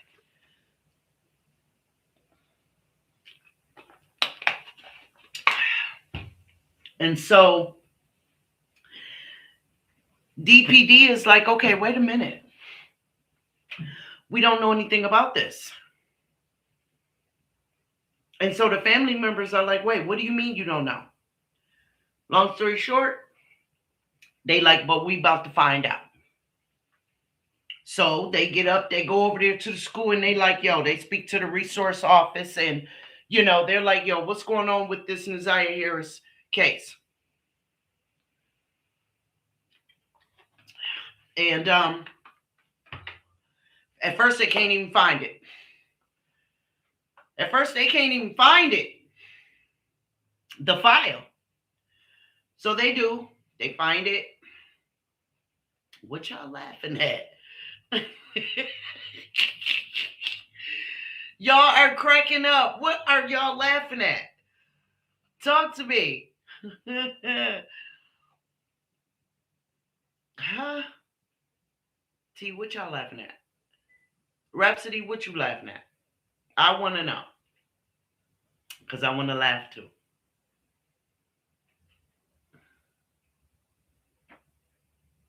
Come on, y'all. Tell me what y'all laughing at. Rhapsody, I know you can talk, little girl, because I be in the bushes, boo, and I be seeing you. So tell me what you laughing at. Seriously. What y'all got going on? I want to laugh. Ed, Natasha, don't y'all want to laugh? Mara, don't you want to laugh? You was talking about George Harris. Man, fuck George Harris. Milk dud head ass motherfucker. Fuck him. You know what I mean? Wrinkle clothes ass. Man, listen. Okay, got you, boo. So, I'm sure your description. Yeah, listen. Y'all know I be having to give y'all the visual. Y'all know I be okay, Bookman sent me. Yes. I'm serious though. I'm serious. Whenever I through the patience and tutorial of Shank Rock and Sis Miss Parker, whenever they find the time to sit down with my ignorant of technology ass and show me how to share picture in picture and all of that, oh man, I'm gonna take y'all through there showing y'all some stuff. I'm not playing. I look forward to it. So, but there became a time during this investigation that we find out either during the time the preliminary hearing came. Yes, because that's when it became public knowledge. And then it became open to the public to get those records. That all these people is jumping out of the goddamn woodwork. Everybody, I found this and I found that. No, I found this, man, I found that. My man called me and told me it was over there, so I went and got it. No, but she called me and told me that she was over there and I was over here, so I went over there and this was what she had found. No, we found this and the police told us not to touch it and the whoop the woo and the what and what the fuck is going on. Like I really didn't give two flying turds who found what. Don't touch it. Call the police. Bring it in for evidence. Okay, T. I'm sorry, baby. You know, I've learned over these cases that comedic relief is very important. It really is. It's important. Because sometimes you get so wrapped up in it that a lot of people can't let it go. Like it really consumes them. Right? My good girlfriend often says, "No, I had to turn that off. I can't get that on me because then it won't come off. I won't be no good." You know what I'm saying? And I get it. I do. I get it. Because how I was. See, I'm a stay-at-home wife and mom. If I don't feel like doing nothing one day, guess what? Sean B ain't doing nothing.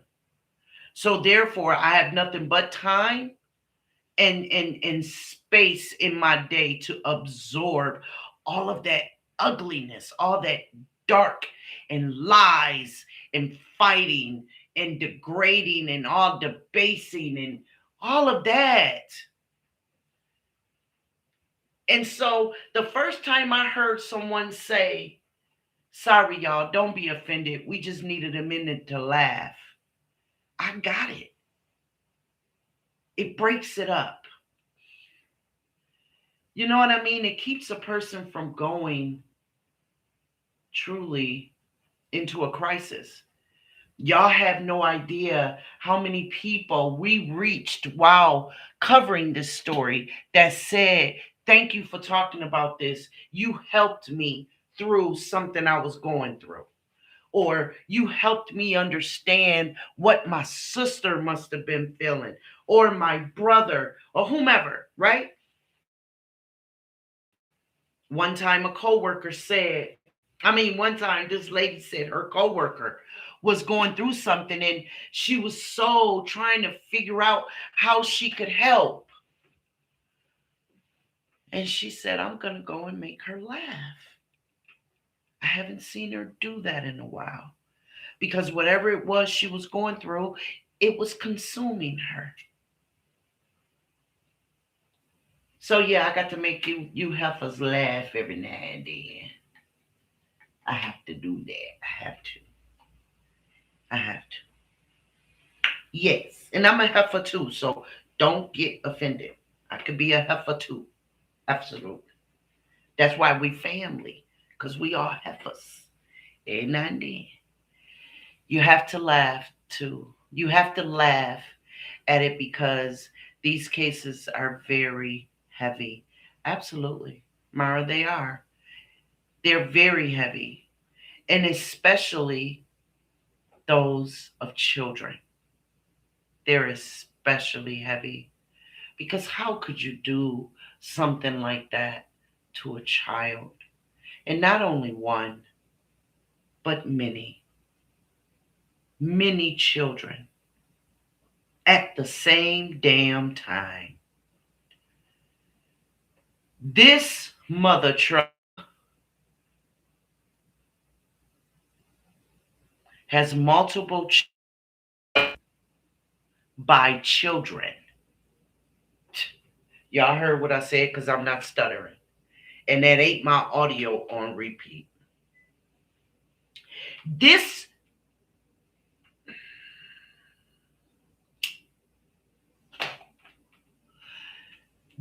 infection infested other children with his DNA. You already know, Ebb, you already know. But he did, y'all. It's reported that he has, some people have said 20, some people have said 15, but throughout this investigation, I counted at least 13. Okay? Now, with that being said, not one wife, not one long-term relationship, not one that could say we were years. And most of these mothers of these children were underaged minors when they got pregnant, or perhaps even had their babies. That demon populated half the east side of Detroit. West side, babe, west side. But yes. Or maybe you're right. Maybe it is the east side. Fuck, I don't know. Detroit, you are right, boo. Natasha, you are right, but I thought it was the west side. But in any case, wherever the hell, what's that street again? Cornwall and 3 Mile. They said he had to take. They did. The judge did say that. I heard him say it myself. He did, in fact, say that to him. And he said that the resorts, I know that's right, Natasha. She said, oh my God, the city then. Yes, girl. Yes, boo. Rhapsody, you are absolutely correct. The judge did say that while reading the communication for one particular sentencing of one of the one particular cases. He did. Now, I make point of that because he did not say that for everyone. He didn't say it for everyone. He just didn't. And you'll have to go back and watch it yourself because I'm not going to say the name of the survivor that he did say it for. I'm not going to say that. But he did say it. And so he said that the results would be released to the court and not the public. Of course not. It's HIPAA law. Duh. Right? So during this investigation, Kenya's daughter, Roxy, comes up on 7 Mile Radio and is talking to Mark D. And she is reminding us of it or telling us about a time, or whomever is listening, about a time where she had heard about a search that was going on. And this was apparently the commissioner. Oh, he's getting ready to get married when he reaches the. I know that's right. I know that's right, Ed. She said, Bubba gonna say, you gonna be my wife. I like your pretty hair. And don't cut it no more. I like it long. I know that's right. I know that's right. Yes, ma'am. Yes, yes. Mm-hmm. Uh-huh. Absolutely. I want your hair like it was when you first come in here. I saw you. that I hope. Oh my Lord. I can only hope that they rip him from asshole to appetite. And I'm not even joking. Yes, I do. Mm-hmm. And I hope he is miserable every damn moment of it. Absolutely. Too short shit. I mean that. So, y'all silly. I thought I was silly. Lord have mercy. I have met my match. Y'all something else. So, Roxy, like I said, is having a conversation with Mark D. And she says that there was this one particular day that she happens, I don't know how she came upon this search that she saw. And she said that there was some people walking down the street. I'm trying to remember. And it was a girl and two dudes. And they told her that the girl said that she was Naziah's sister. Y'all remember what I said in the beginning about Naziah and her sibling? Naziah only had one brother. Now, that sister very well may have been from her father, right? We only knew about a son on the father's side by his wife, but that doesn't mean he didn't have daughters. So she very well could have been Naziah's sister, but from Melvin. Yeah, Mervin. That was his name. Mervin. Yeah. Mervin the milkhead. Yeah, he was another milk dud head. Mm-hmm. He was a deadbeat milk dud head. Yeah. He was so heartless that God said, come on. You only got 5%.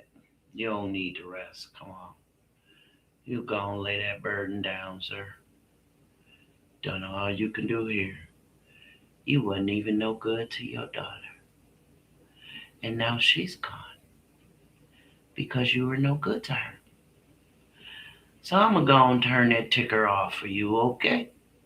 And I'm just going to stay in here and just watch you take your last one.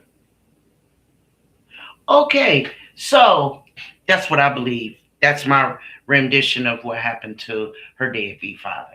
But anyway, because I got a problem with deadbeat fathers, but we'll get on that series another time. So anyway, so Roxy is like, wait a minute, my cousin ain't got no sister. You know what I mean? Like dead ass, she don't have no sisters. Lady, Kenyatta, aka Lady, only had 2 children. Okay. So she like, Roxy like, miss me with that bullshit. Right?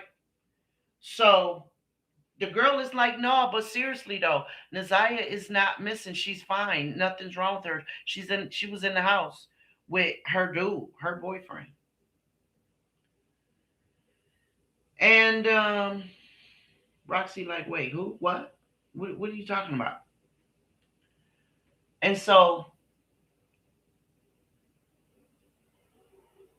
Mark D gave the name Emmanuel Jones.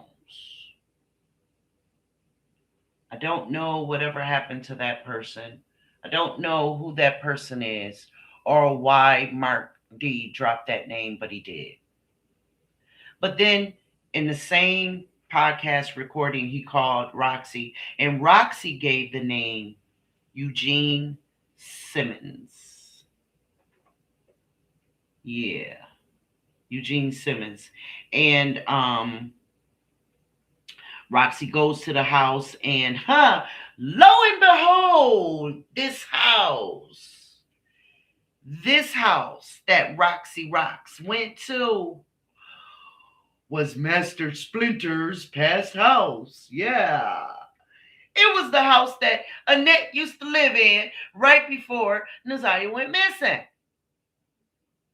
She had just moved.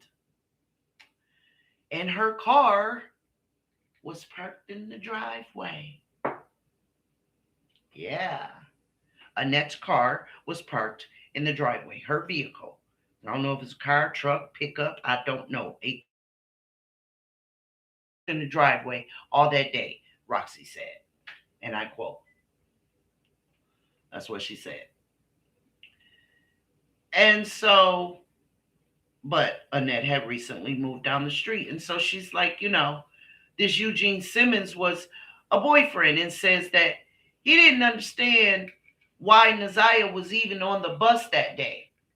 Now, was that the only day that Naziah rode the bus? See, because that was one of the reasons why we were so looking for a trial, because we wanted to hear from the bus driver as well.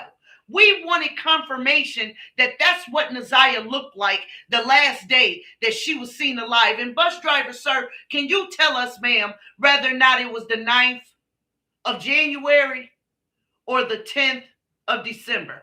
Which one, right?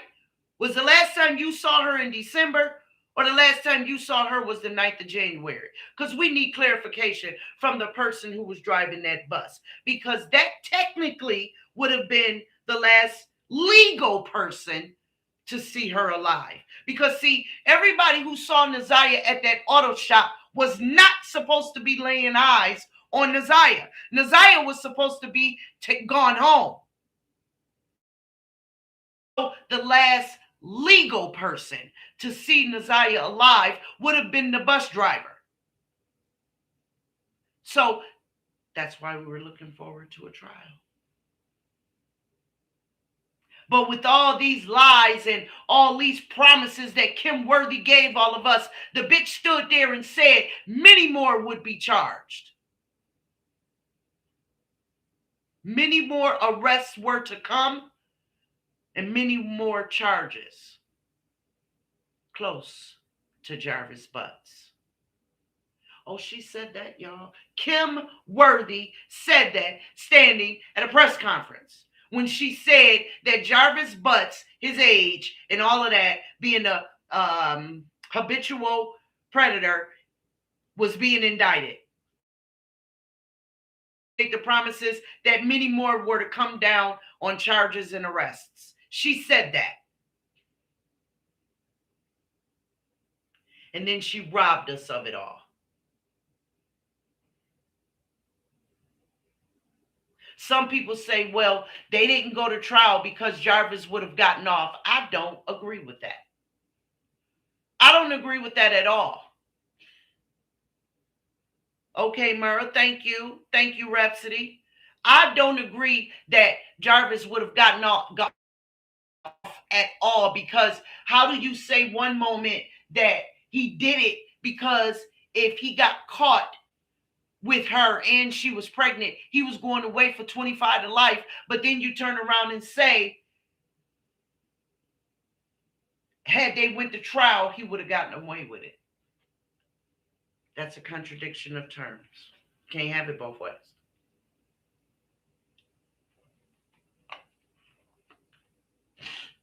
You simply can't have it both ways. And so this Eugene Simmons is telling Roxy, or one of those three kids is telling Roxy that they don't understand why Naziah was even on the bus, because she got picked up and so y'all, this is where we get into the setup.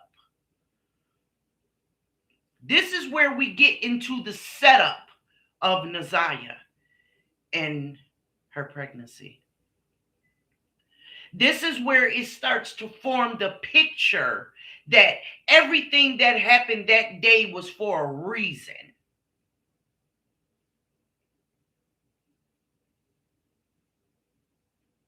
And we believe that what's her name? Annette was the master manipulator and orchestrator of it all. Oh, of it all. Listen, y'all. Because see, people have been disappearing from her house for decades. Y'all heard what I said.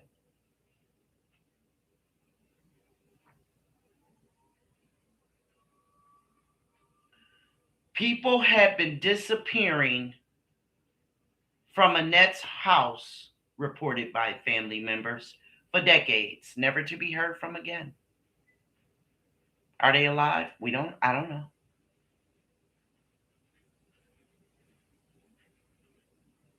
If they were never heard of, no one can say if they're alive or not. Master manipulator.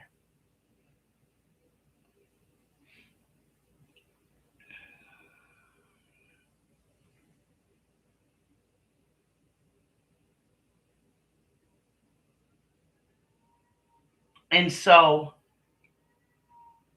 another one of these people that Roxy was talking to, she believed to be the neighbor name, I think his name was Devin. And he even called in on the 7 Mile radio one day when him and Shannon thought that they were flexing. And you could clearly hear him, cutting himself off and changing his story and shortening what he was about to say. And we all know that that's because Shannon was right there next to him telling him, boy, shut up. You can't say that. Don't say that. Don't say that. No, say this, say this. Yeah, in the backyard all day, all day. And so he even got so flustered during the conversation. He was like, look, listen. All I'm saying is I'd see Naziah walking up and down the street. She was not locked up in that house, which we all knew was a lie.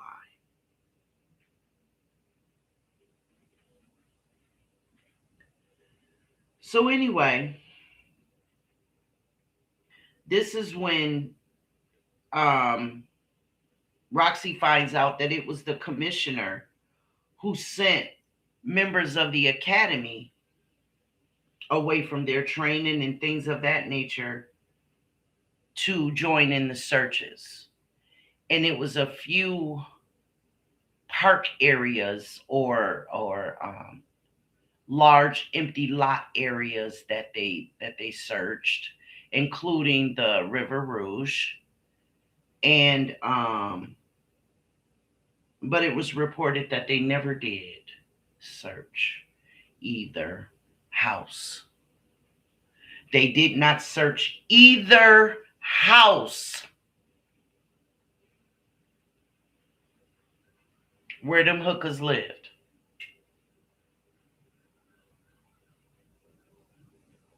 They didn't search either house. And so Roxy's like, look, what can I do? I want to help. You know what I mean? Like, what you know what I mean? Tell me what I can do to help. That's my little cousin. I want to help. And that's when it was, the investigation really became physical, dredging the river and going to other townships and things like that. Although we didn't specifically hear about it like on the news or any network like that, it was reported from Roxy that they other townships and things of that nature. And it would only make sense because Naziah was last seen in Ypsilanti, which is right outside of Detroit, just a little village, little township, with Jarvis and his sidekick Milk Dud Head King. Okay. And so it would make sense that they searched there as well. During the preliminary hearing, King's son's aunt, she just couldn't keep her details straight.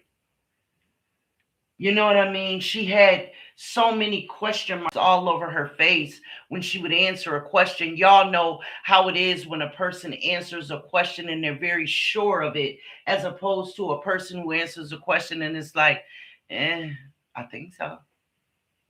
Yeah, yeah, yeah, yeah, yeah. As opposed to, yeah, that's what, yeah, absolutely. You know what I mean? And so I couldn't take what, and we often called her the sister-in-law because it just took so much to say his son's aunt. We all really came to a consensus that I didn't think she was lying, but we definitely didn't believe she had her days straight. But then again, that's why we were looking forward to the trial, because that would have brought that to the forefront. Because you would have had to come with receipts, because she mentioned time stamped activities like going to the bank, going to the ATM. You see what I'm saying? Going to order something for dinner. All of that stuff comes with receipts. And so they would have been made available.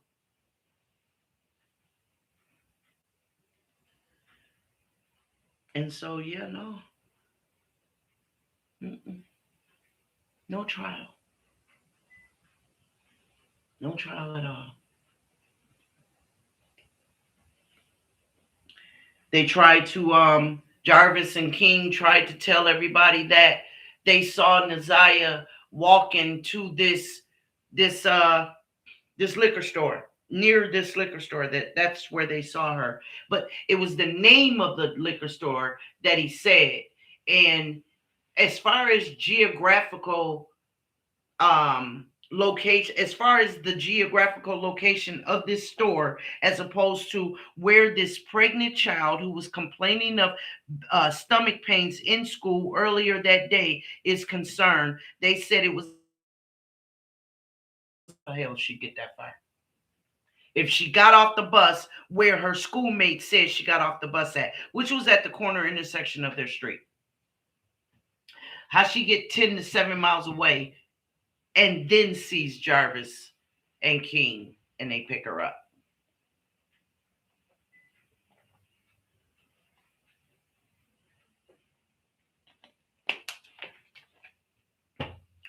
That doesn't make any sense, y'all. Lies. Lies. Why was it that the grandmother, the aunt, the mother, the sister-in-law, the sister, King, and Jarvis, neither one of them, not neither one of them, could distinctly say what that child was wearing?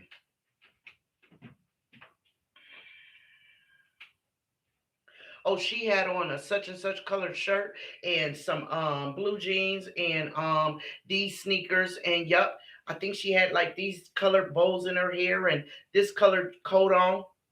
Nobody. Somebody said the coat. No, they all collectively said it was this colorful coat she had on. They all said that. That they did collectively remember.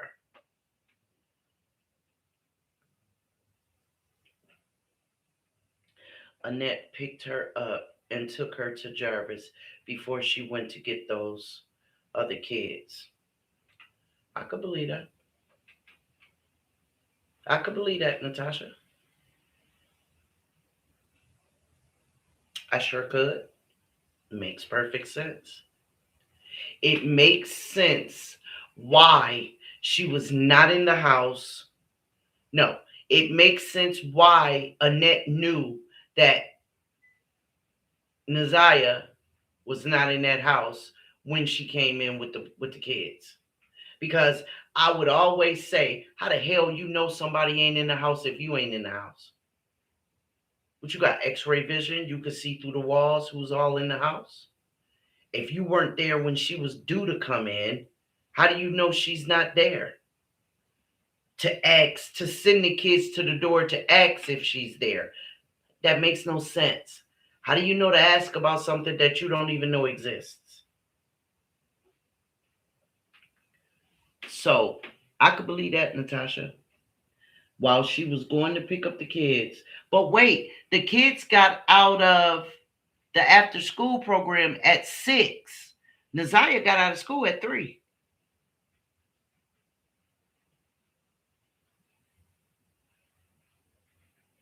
Oh, okay, Mara.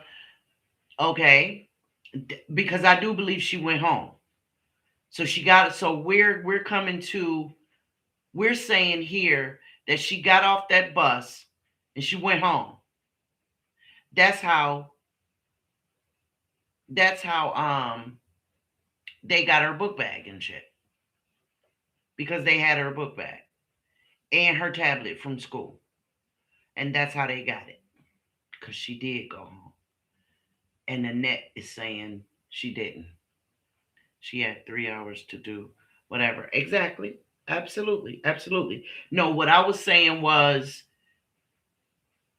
Annette would have had to have left out sooner than she would be going to get the kids because Naziah got out 3 hours earlier than them.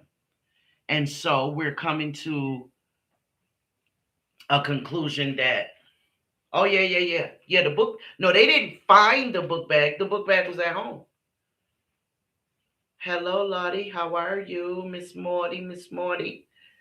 Thank you for visiting, love. Thank you. Congratulations on your platform.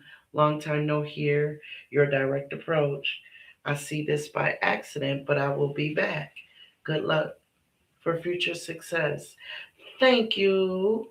Thank you so much, Marty. It was no accident. You were meant to see me. That was planned on, baby. That was planned on. Nothing about me an accident, baby. Those who meet me. Yes, they appreciate having done that, boo. I'm just playing with you, Marty. Thank you for coming. Thank you. Thank you. So what we're saying, guys, is her book bag made it home. They didn't find it. It was there, Rhapsody, right? It was at home like normal. And so that's how her tablet and her book bag got home. Even though they say she never made it home. Clearly they're lying. And that's why I say they should have searched the damn house. Because then when it went to trial, there's that again. Then we would have seen whether or not they found her school clothes that she had on in the house. For the reason for those different clothing in the bushes. You see what I'm saying, y'all? Like, because nothing else makes sense. If she didn't go home, how did y'all end up with her book bag with her school shit in it? They never answered that question. They would never answer that question. And a few different people asked them that question. Whether it was the twins, that's who I think was asked, the twins. But they would ask so many questions that would allow the liar to deflect from answering that one and move on and answer something else. Y'all see what I'm saying? So that was never explained. Oh, they crept their asses right around that shit. Absolutely. Right? And so that's what makes sense to me and to a lot of people. A whole lot of people. They were lying when they said that Naziah never went home. That don't make sense. That's number one. Number two, they could stop telling that lie. Kim Worthless and any goddamn body else who believe that shit, that's Naziah walking on that damn Ring doorbell camera. Wow, shaking my head. They never thought to search or grill her. They just talked. Yes, that's it. That's it. That's it.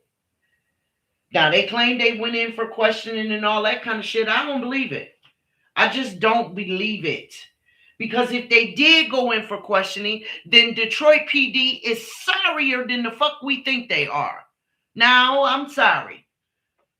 If they question them and they haven't been charged, man, listen. Detroit so got, man, listen. Okay, y'all. Now, if they question them, how can they still be walking free? That makes absolutely zero fucking sense. None. Because them bitches was so goddamn stupid, they couldn't even tell they lies right. Come on, somebody. They couldn't even tell their lies right.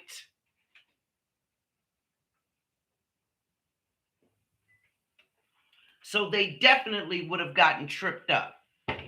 Especially if Detroit really gave a damn and put their most skilled investigators, or you know how you would watch the first 48 and they would send the skilled one in there to really get them, to really get them really fucked up. You know what I'm saying? If they had done that to them too, oh man, listen, we be watching a trial right now. Okay? We would be watching a trial right now if they had done that. Because it would have been as clear as the day is long that them bitches was lying. Right. I doubt they were questioned. They would be in jail with that. Absolutely. And the wig had to be threatened with charges before she would do a press conference. Absolutely, Latasha did. She did. And that was her first dry face performance. Mm-hmm. Yep. Yep. That was her first dry face performance. And then at the prelim, she didn't perform at all. Well, she did a little bit. Okay, so y'all let me know if y'all saw the prelim, right? But did y'all see when did y'all see when the prosecutor asked Annette, do you see the defendant in the courtroom? Did y'all see that? I just want to know who all saw it.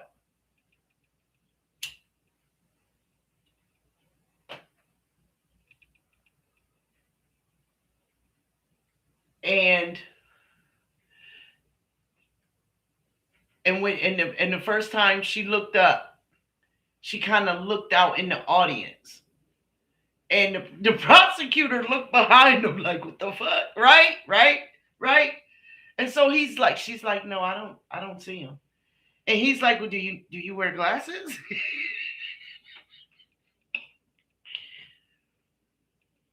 And she said, yes, my daughter has my glasses. And so he says, Your Honor, may we take a moment to get her glasses? And she said, Judge Sabri says, yeah. So they go get the glasses, they come back. And he says, okay, ma'am, can you let us know whether or not you see the defendant in the courtroom? Y'all tell me if I'm lying if that bitch didn't look up at the ceiling.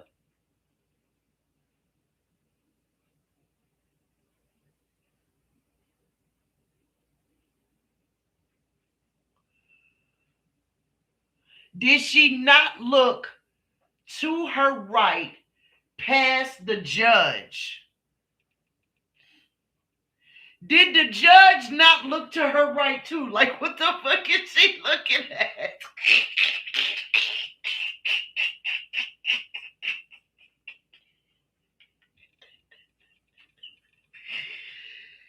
Yo! Dead ass! She even looked over there where the goddamn cameraman was at. Like, what the hell is she looking at? Yo, we was tripping. Like, what is she looking at? Lady, you are too damn old to be acting so goddamn senile. You know damn well that the defendant sits at the defendant's table. Oh, man. Just for her to sit back down and then boom, there she was. Oh, yeah. Yeah, I see him. Listen. Man, y'all, she did. She looked out in the audience. First, she looked up at the ceiling. Then she looked out in the audience. Then she looked over past the judge. Then she looked to her left over where the cameraman was at. And then she scanned again and then boom, landed on him. Really? Like, really? Man, y'all, when I tell y'all, I thought I was going to fall off the couch. Because I'm already sitting on the edge of my seat. Because this is the prelim, and I've never sat through a preliminary hearing before, right? I've always just got, right there to the trial. So I'm like, oh, this is new, let me see what was this given, And when he said, well, what is she looking at?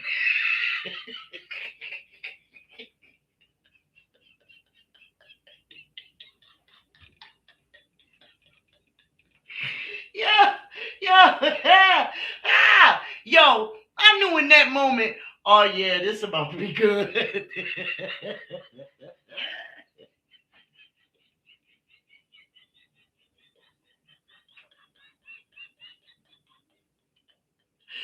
I knew it did. I said, oh yeah. Yep, this is about to be a good one. This is about to be a good one. And she did not disappoint. She did not disappoint. Man, she told all kind of lies. Oh man, lies, man. Just for it to be exposed later on that not only did Jarvis not just sit in his vehicle and everybody go running outside to daddy because daddy bringing home the bacon because him such a good daddy. We going to see daddy. Come on, kids. Let's go see daddy. Daddy's outside in the driveway in the car because he's such a good daddy. Well, goddamn it, if he's such a good daddy, why the fuck he ain't in the house? But that's what she said. That's what she said. And then the DA asked her, well, Ms. Harris, would Naziah go out to the vehicle to talk to him? Oh, yeah, all the kids would. I wanted to jump through that goddamn TV so bad and say, bitch, that ain't what he asked you. Okay?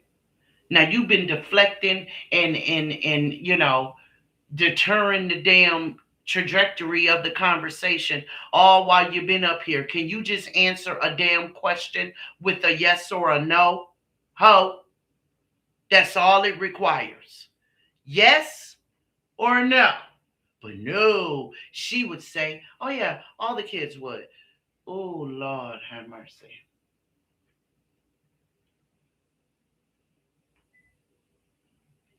I remember when she said, when they were asking about Naziah's mother, she called herself nipping it in the bud by saying, let me explain something to y'all. Well, damn, bitch, explain it then. We listening. She says,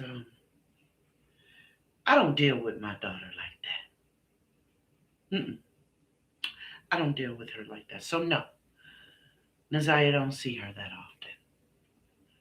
Okay, Miss Sophisticated Liar.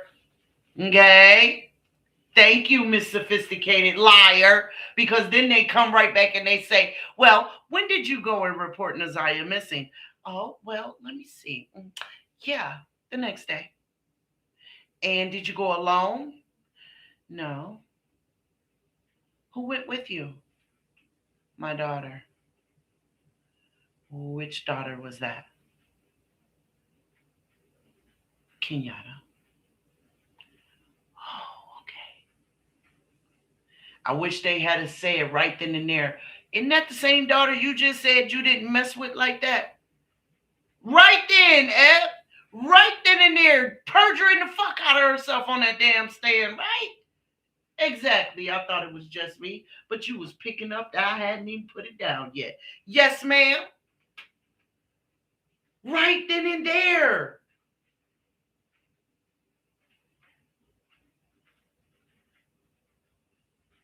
So that's why this prelim was part of the reason why we were like really hopeful, like, well, they hadn't arrested anybody else yet. So surely after this preliminary hearing, like, yo, they about to start locking folks up because these two right here, they got to be in the front of the line. No, never happened. Nope. Never happened. And then Donatello come waddling her ass up in the courtroom, you know, trying to look like, you know, she got on some Fendi, I don't know, blendy ass motherfucking dress. You know what I'm saying? Her little Timu shit got going on, and she got her hair up in the little ponytail and shit, you know, looking like she just couldn't even be bothered. But I'm gonna go on and try to pass through with this fake ass Fendi dress on, you know. And she sits up there and she got her hands clenched. And man, listen, her fingertips was whiter than a mother because she was squeezing the shit out of the mother. Listen, and she too had them eyebrows high up in the air. I mean, them joints was high. I know they face hurt by the time they walked out of that courtroom, out of that courthouse. I know they face had to hurt. Man, listen, I know they was feeling like, why do I have A headache. Yeah, your eyebrows been clenched to your damn edge up ever since you sat on the stand. Hey, Olivia, baby, how you doing, boo? But yeah, that's why you got a damn headache. Your eyebrows is touching your edge up. That's why. Put your face down, lady. Put your face down. Yes, Mara. hmm New York don't play, boo. New York don't play. Because I ain't in NYC, but I'm in New York. And they would not. They would not. And I can say this without a question. Unequivocally, they would not have gotten away with that shit here. And that's just that on that. You know what I mean? I got a lot of things to say about Detroit, but you know, those that's about their business, kudos to you. But we can't tell. Sorry. We can't tell. Man, y'all got teenage girls disappearing 2 a week.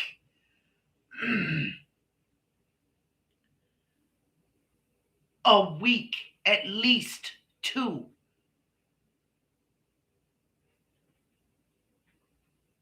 Come on, man. I'm not saying any city is perfect. Don't put words in my mouth. Don't do that. People on YouTube love to do that kind of bullshit. I don't like that. Don't put words in my mouth. I'm not saying that any city is perfect. So you can keep your deflection. What I said is Detroit is fucked up because at least 2 young teenage girls a week, 2 young girls a week go missing. And very seldom do they make it back home safely.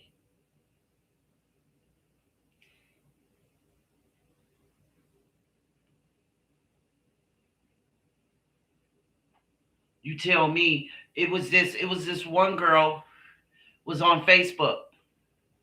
I'm not going to disclose her name. It's, you can go on 7 Mile Radio and you can see it for yourself. But she was having a conversation with another chick, and it was in the comments, and uh, it was screenshot and brought to 7 Mile. And she said how someone she knew, no, she said her. She said she had met Jarvis, and it was just something about him. Detroit crime is really bad. I don't even go there. And it's about 45 minutes to an hour from me. Girl, that's too close to fuck for me. That's too close. That's too close. I'm sorry. That's just too close.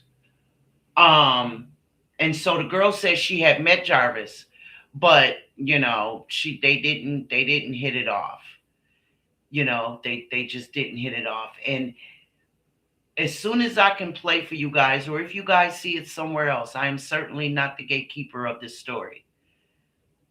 There is an audio that's floating around about the Naziah Harris story of Jarvis while he's on the phone talking to King. He made a collect call, so this ain't no 3-way call. And you can hear him very clearly. And man, he sound like he Mac Daddy Mac, okay? He like, man, yeah, man, I came in here with money in my pocket, man, but shit, man, I don't know what they got going on up there, man. They said it was going to He ain't like, well, shit, you straight? You need me to bring something up there to you? No, man, I don't know what's going on up here. I don't know why they taking so long to do. Negro, shut up. Because if you had a little girl in front of you right now, you wouldn't be giving a damn about some money.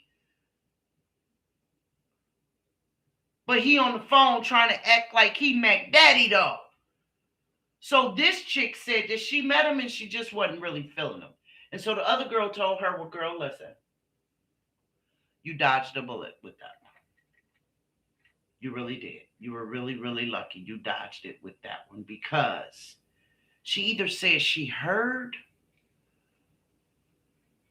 I think she said the girl she was talking to, I think the girl said she heard that this guy messes with nothing but young girls and have kids by them.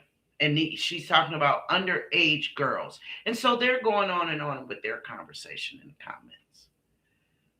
So it slowly made its way into the open air. Like it was far beyond hush, hush, hush. It was far beyond if you see him, somebody like, yo, you know who that is? Nah, nah, nah. It was out there. Everybody knew who he was at that point. Everybody. And so it came out then that that's what the convicted pedos do when they get out of jail. They go work at these car lots, these car shops, these car washes. And I say that to say to y'all, if you let your kids out the car to go get a piece of candy, go with them. Your car is safer than your baby is. Go with them. I tell you to leave your car unlocked and you can leave your purse in that motherfucker. They don't want to touch that. They want to touch your daughter. They want your kid. They don't want what's in your car. They look like bums. They dress like bums. They are bums. But they're bums who want our kids. And because they can fly under the radar working at these places is the reason why the Travel Inn and the Parkcrest Motel and all of them joints, that's why they're so heavily populated with people living off the grid, because they have no credentials. They have no wherewithal or any desire to become productive members of society. So they do the bare minimum to go and stay in these roach infested motels, living on somebody, sleeping on somebody else's piss and cum stains before they will go and get their lives together. And the worst part about it all is this is where they bring these little girls. And the Travel Inn is said to be a place where trafficking is going on with these little girls.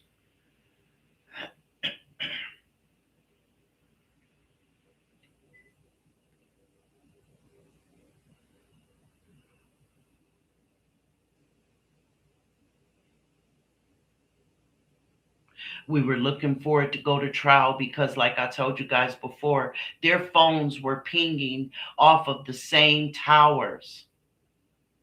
How is that? We need an explanation for that. And so if you didn't, you cowards at Detroit PD, if y'all didn't have enough guts to take it to trial for him, will you please take it to trial for these wenches that y'all are allowing to get away with it?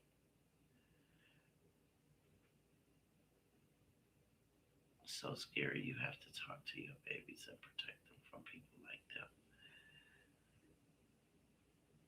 Yes, it's awful.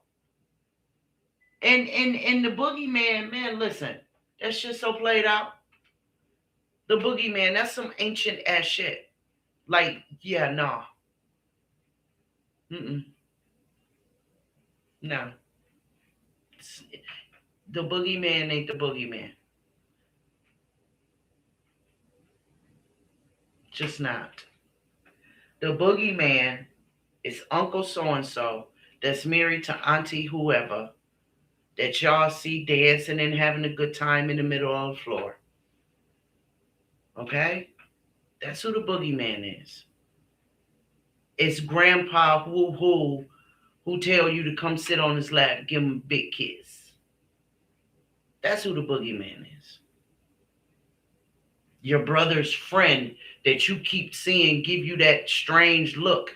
Every time you look up, he looking at you like he's crazy. But then when your big brother come in the room or look towards him or whatever, his whole face changes. That's the boogeyman.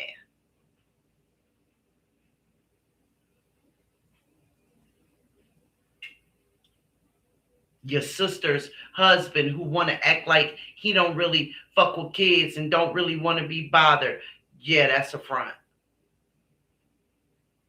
Because most men don't even care. Most men don't care if it's a house full of kids. Mama gonna take care of them anyway. He going somewhere and watch the damn game. So if you got a man in your midst that is so openly and outwardly outspoken about, man, I don't want no kids over here, that he lying. He's lying. What he probably means is one at a time will do. Just giving y'all something to think about.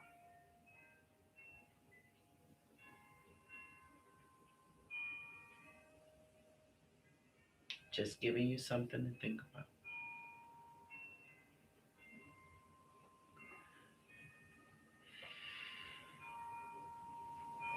So y'all, there is a petition. There's a petition. Hey Linda, how you doing, babe? Thank you for joining us. There's a petition on Facebook. I wish somebody could drop it here, but I don't know what the link is. If you guys go over to Mara, you know which one I'm talking about because I think I've seen you, and Olivia and Eb, maybe even Rhapsody too. Shit, all of y'all, I don't know. Over there on Parker's page, TT often drops the link for the petition to sign to get them to open an investigation into, I believe, missing. Wait. Yeah. Linda, I'm sorry, babe. I'm sorry. Olivia said, I don't play about my three girls. Ain't no sitting in laps, or you have to be observant. I watch everyone with my kids, period. I know that's right, boo. Like literally. And you can't be everywhere at once in the house. You can't. But if you got a house full of folks, listen here. Listen here. You know what I'm saying? If you got to get sister and mama to watch the other two while you go stand outside that bathroom with that three, then that's just what the fuck you got to do, girl. That's what we got to do. And it's sad. And we shouldn't have to. You know what I'm saying? We should not have to do that. But until these men start putting their foot in these men's asses, then what can we do? That's right, Linda. That's right. I wasn't allowed to do that shit either at all. In fact, when men came around, I gave Grandpa a kiss on the cheek. You know what I mean? We got to leave the room. When I was coming up, children were not allowed to be around the grown-ups when the grown-ups was doing what grown-ups do. A child was made to stay in a child's place. Go in the room, watch TV. Go outside and play. You know what I'm saying? Like even during cookouts and all that kind of stuff, kids did not sit around the adults. You go, you grabbed you a ball, a frisbee, a hula hoop, a jump rope, a bike, or something. But you did not sit around the adults, not even the women. You did not do that. Period. That's right. You better go play. Absolutely. And that's not to say that the kids didn't get into trouble, but shit, at least kids was getting in trouble with kids. You wasn't a kid getting in trouble with a 40-year-old. Yeah, no, you can't do that no more, Olivia. You're right. You are absolutely correct. We did it with my son, my youngest son, but he stood there. He did not get up in his lap. He stood next to Santa. Absolutely.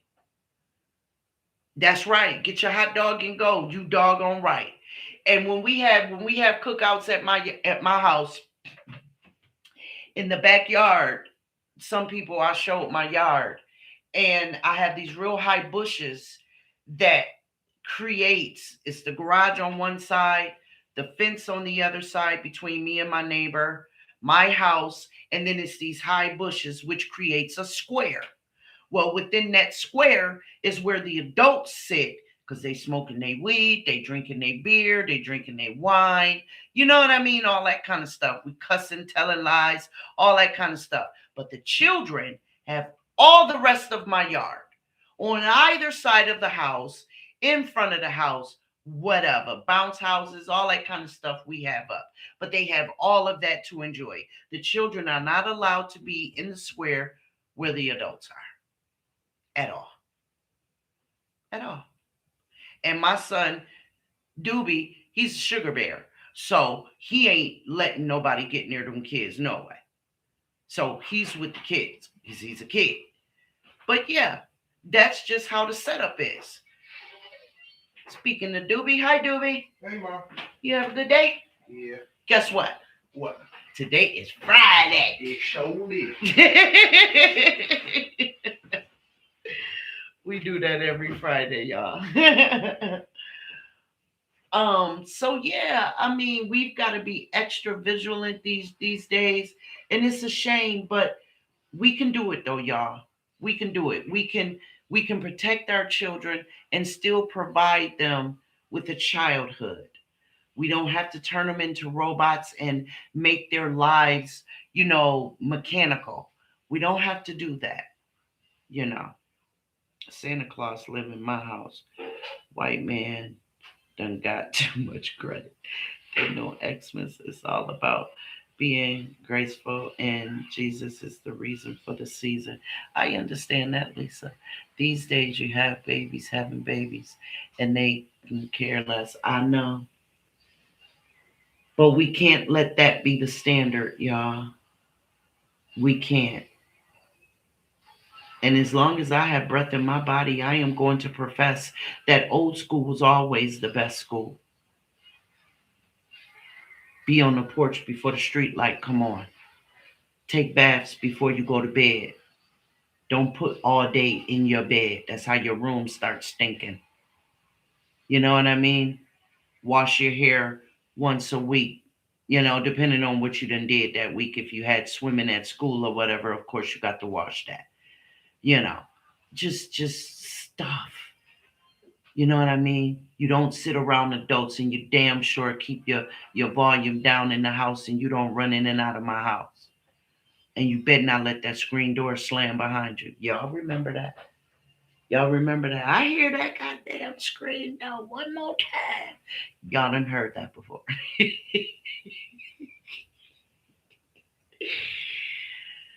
Run in this house one more time, you gonna stay in. And that's why the water on the side of the house out the spigot was the best. Lord, that water coming out the side of the house out of that spigot was a lifesaver, man.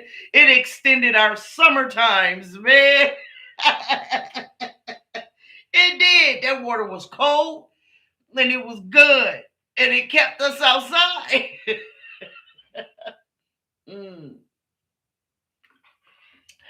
That's a fact. Good stuff, y'all. Good stuff. You could leave your bikes. You could. And yes, I live by the old school ways as well. And I'm a 90s baby. It makes more sense. And if a lot of people did, the world would be a better place. Absolutely. It's in or out. Don't keep running back and forth. That's right. That's right. Absolutely, y'all. Stop running out of my house. What y'all think this is? That's my line. Look, you either gonna you either gonna play outside, or you gonna come in here and find yourself somewhere and sit down. See, that's how I make them make a pimp decision. Time to make an executive decision. Do I want to go in the house where I know I got to get my butt somewhere and sit down? Because if I break something in nanas, that's my ass. I'm gonna go outside where I can throw dirt. That's just dead on that. You don't play in my house. Go outside and play. Yes, absolutely. hmm With the water guns and the sprinkler, blow up the dinosaur with the water and all of that. Blow up the pools, all that. You know, what y'all running in and out the damn house for? Absolutely. Yes, yes, yes. Doobie and his dog would be outside. They'd literally be laying in the snow. Just laying there, playing with one another in the snow. Because, like I said, I live in New York, so our longest season is wintertime. How's your new grandbaby? Oh, her is adorable. That my Lily. Her is adorable. She is. She's adorable. She's starting to keep her eyes open more, longer, and she's noticing. She'll follow you when you're walking, and she's noticing the bright lights and things like that. So she's adorable. I love my baby. And when she hear her Nana voice, her eyes just open right up. So yes, Olivia said once I came out, used to be scared to go back in. No, mama, go make my butt stay in. That's right. I miss them days, the good old days. Absolutely, the good old days. You were on your porch before the street light came on. You went in the house, got a little snack, hit that tub right quick, put on your pajamas. And if it was the summertime for me, now all the teenagers is outside, the older teenagers. They're outside now. I can't go back out there. So what I would do, grab that remote while I got a chance, get me a pillow off my bed, lay it down on that floor, and I'm in front of the fan watching whatever I want to watch on TV. Before it got to the time where I couldn't watch TV because that's when the adult stuff came on TV. And at that point, it was time for kids to go to bed anyway, right? So when I was a kid, there was only HBO. That was it. Yeah. When I was a kid, there was only HBO. Mm-hmm. Mm-hmm. Mm-hmm. Absolutely. Yes, WD Frog. Stop playing with me. Absolutely. I know a couple of people built like WD.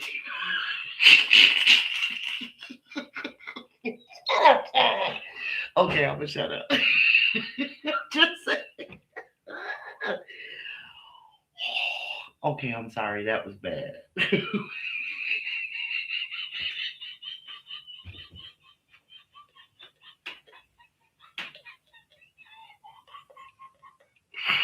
Okay, okay, okay. Okay, my bad.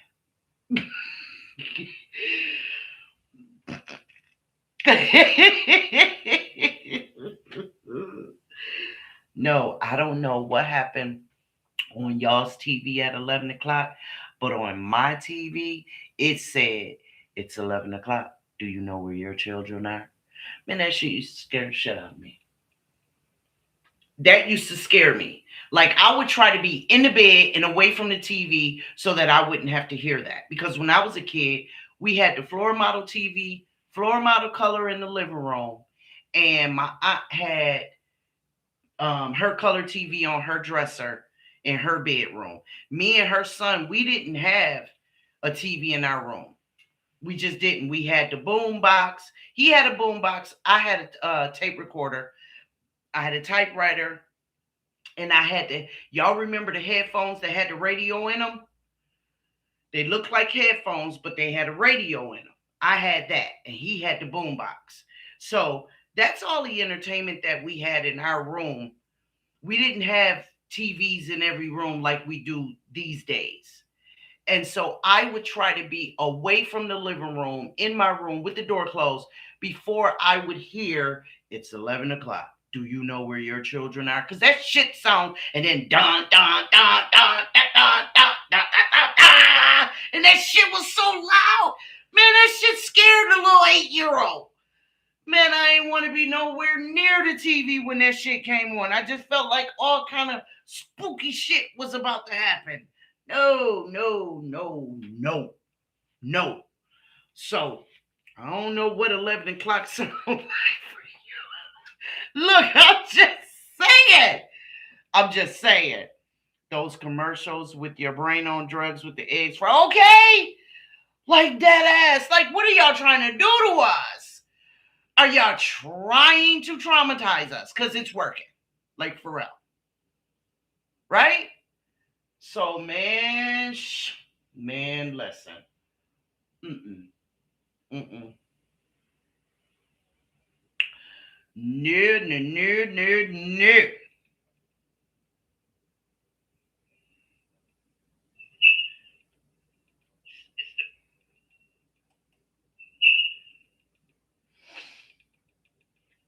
Yeah, so I don't know, guys. We got to put in the work. We have to put in the work. We just got to stop minding our business. We really do. And it's not as hard as we think. We've just become very complacent with the way things have become while complaining about the things that were happening. Oh man, I ain't fuck with the Twilight Zone, Kimberly. How you doing, babe? Thank you for joining us. I didn't mess with the Twilight Zone. No, no. That type of shit would have had me having nightmares. I did not mess with the Twilight Zone. No. Hell no. No. See, I'm trying to picture shit right now for the reason why I watched that shit. No. Mm-mm. Mm-mm. Never did a drug or smoke. Well, so what happened was for me, um, the day I lost my V, smoked a cigarette, and hit a joint all in the same day. Was I being fast? I probably was. I probably was. And I don't even remember the boy no more. Tales from the Crypt. Yes, I remember that. So I did that all in one day. And then I didn't touch anything else until I was grown. Absolutely. Absolutely. I was grown. I was grown. Living, I was out of my uh families. I was out of parents' home. I was in my own home. I had given birth to my children, not all of them, but I had started giving birth to my own children. That's when I picked up my first cigarette.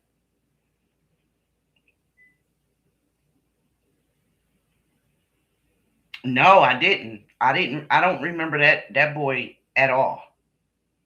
I don't. Well, I remember his name, but and he's down south. He's down south. So, and I don't know if he's still down south or not. Fuck, I was in the ninth grade, girl. Bye. But I didn't touch anything until I was grown, living in my own house, taking care of myself and my kids before I picked up a cigarette. Now, I still hadn't picked up any weed. I still hadn't done that. Um, and then I would say about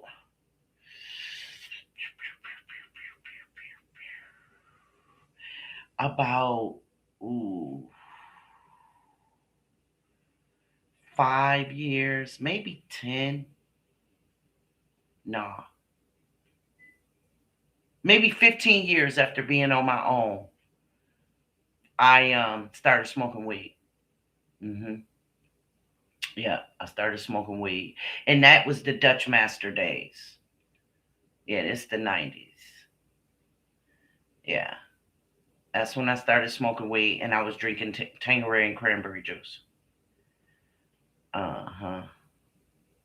Tanqueray, cranberry juice, and 151 and apple juice. Or but that was them days. That's when I was clubbing. That's when I was, you know what I mean? That was the In Vogue dress days, the Jodeci boots with the biker short days. That was them. That was that. And then as I grew up, I stopped drinking that hard liquor. I didn't really.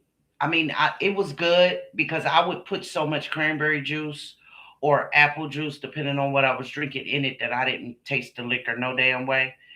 But then I just got with the liqueurs. I started liking the casting cream and the white Russians and creamy drinks, you know. And then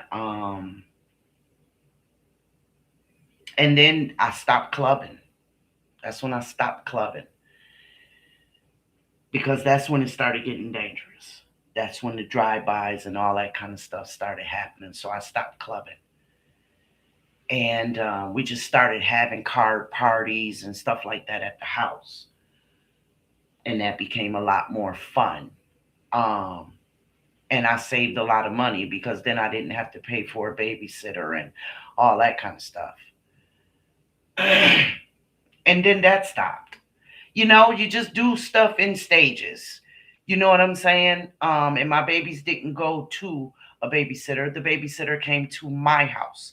My baby stayed safe in their home. She'd come, she'd have her daughter, she would pack her daughter a book bag, and they would come and stay for the night. I just didn't play all that bullshit. I just did not play that with my children. And it wasn't, I guess it was something subconscious with me because it wasn't like I was like, you got to come over here because that wasn't it. It that's just the way that's just the way it was. I don't know. I don't know why I was that way. Linda said I won't smoke anything because I lost my favorite family member, either dead or still in the streets. So that was my motivation to stay away from it. Yup, how my mama used to do. We grew up on Connecticut.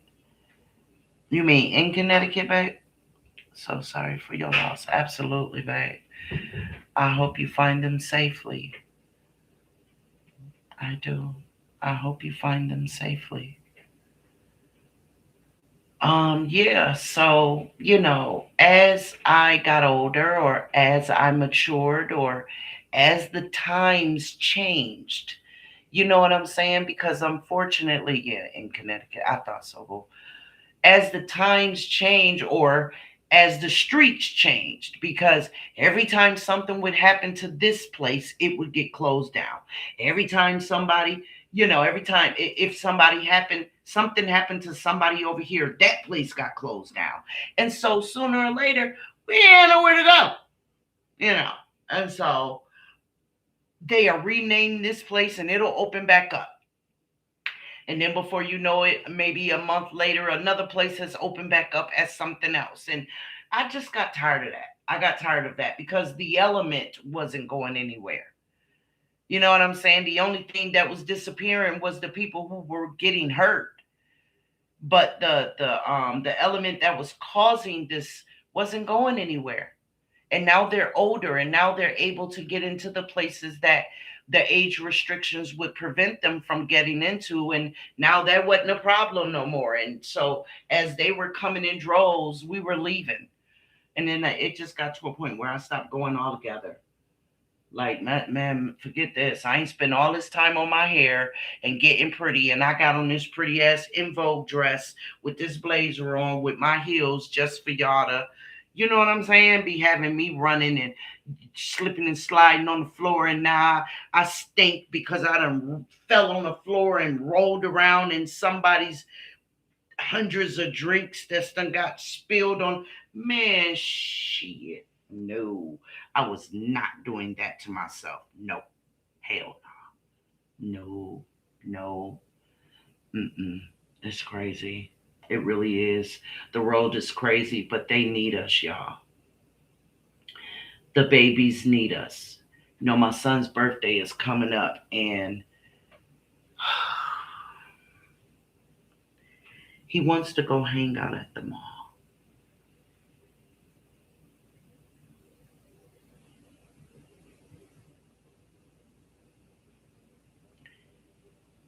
He'll be turning 15, and he wants to go hang out at the mall with his friends.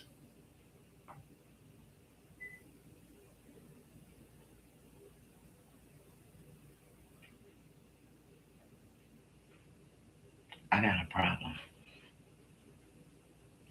I don't know how I feel about that. I ain't ready.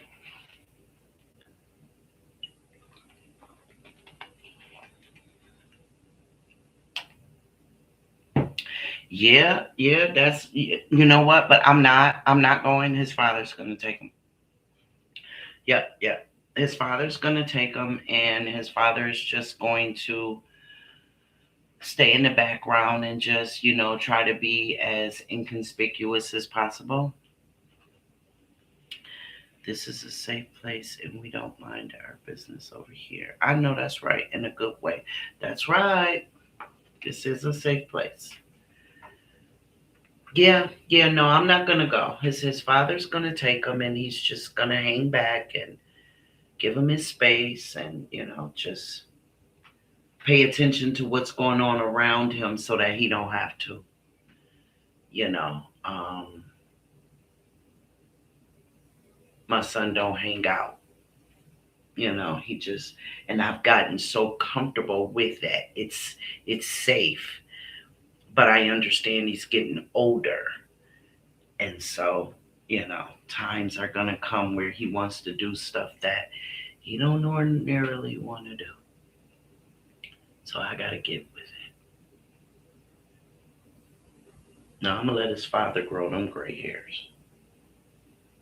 Yeah.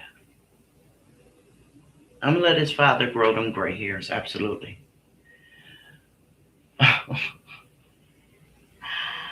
Ah, I liked it so much better when all he wanted to do was go to a bounce house.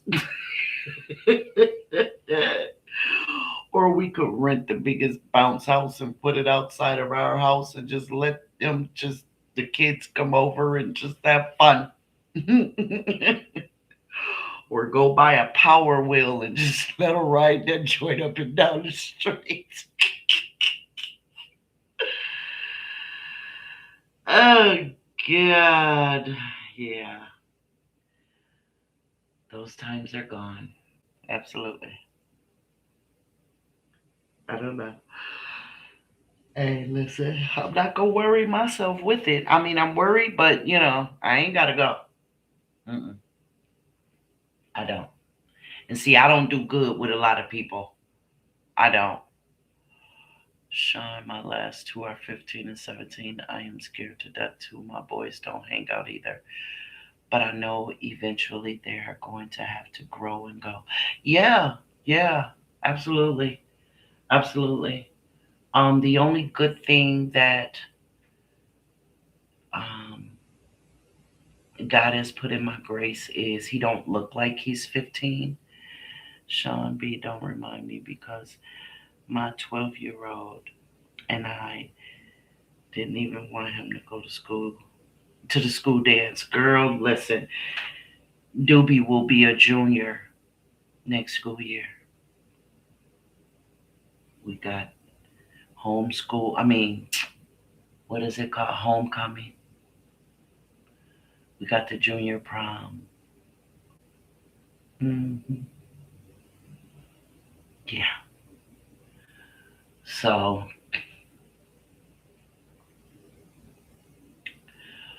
um, the good thing, like I was saying about Doobie, is he's a big boy. He's not a little. You know how some of these high school kids they look like babies. You know what I mean? Well, Chris looks like he could. He looked like he could play on a semi-pro football team. Semi-pro, not pro, because those guys are much bigger than you think they are. But yeah, he looks like he could play on a semi-pro football team. He's a big boy and he's tall. He'll only be 15 and he is, I believe, 6'1", you know, 200 pounds. Yeah, I got a big boy. Big boy, big boy. And he's nice until he's not. That's a fact. Yeah, he's a Taurus. If that means anything to anybody. Um, he's a sweetie until he's not. Hey everybody, what we talking about today? Well, Sharon, we were talking about Nazaya in the beginning, and now we're just sitting here kicking it. We're just kicking it at this point. I was ending the story by saying how we need to become more proactive in keeping our eyes open with ourselves as we're out and about and with our kids. And we just got on the subject of our kids. No, he doesn't play sports. He weightlifts.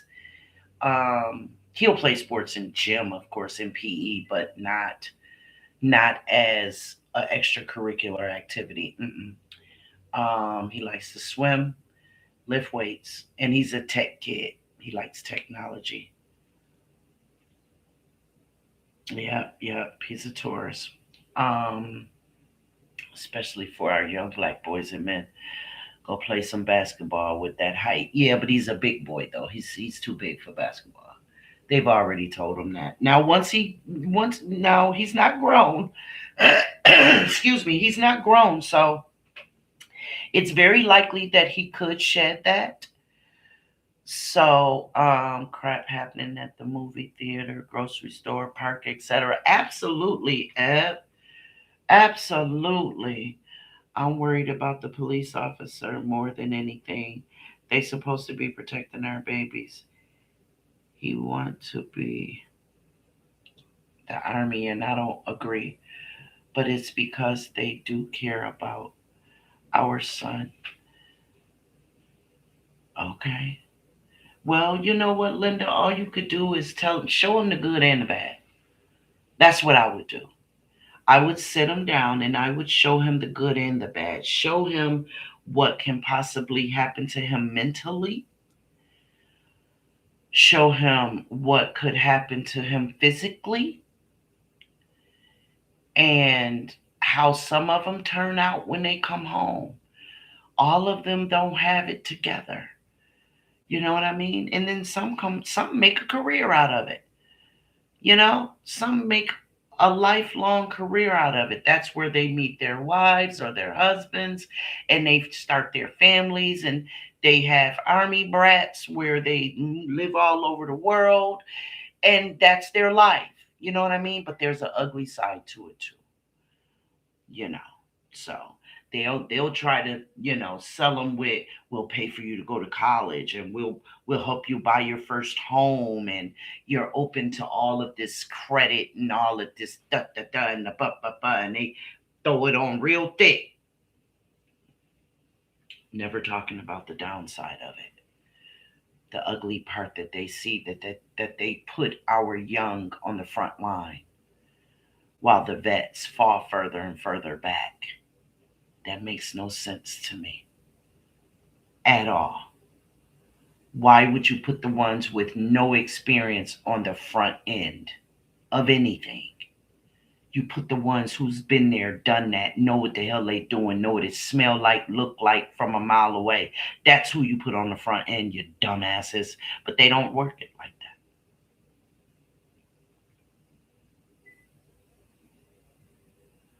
And then it all depends on what his job is as to whether or not he'll even see any action.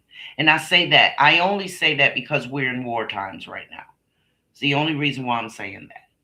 Because otherwise, depending on his job, he may never see action. My first husband, he was a oh, what did they call it? Damn it, I don't forgot. But he worked on the airplanes. So he never saw action. He went to Iraq and Iran, but he never saw action. He was back at the base fixing the airplanes. So, my brother-in-law served 30 years and now he worked for the government. Absolutely. See? So that's a positive outcome. You know what I mean? But yesterday, remember the story that I did about Khalif Browder? And I told y'all a little short snippet of a serviceman who had just come home from the service. and he was suffering from PTSD. And sometimes he couldn't find his way home and had fallen asleep on a park bench. And the police arrested him for that. Even though he had his dog tag on and his credentials in his pocket, they arrested him for trespassing. Now, you tell me a brother, a mother, sister, cousin, auntie, or uncle, daddy who serves in the military don't have a right to pop a squat wherever the fuck they want to? Am I losing my damn mind, or am I thinking that they're entitled to too damn much? Did they not fight so that we would have the freedoms to make the same goddamn mistakes? Miss the fuck out of me. He was asleep on the fucking bench. He wasn't bothering nobody. In fact, y'all were bothering him. Stop fucking playing with me. They arrested him for trespassing, and within a week, he had met his demise. And they said he baked to death in a jail cell. Yes. So I told that little snippet right there just to let you know, Linda, that they don't all come home in one piece. Do you believe in that? Our good, authentic police officer and bad, authentic. Absolutely. There's some good and some bad. Hmm. And unfortunately, the good ones get drowned out. Prime example here, two police officers stopped this person. This person was belligerent at the mouth.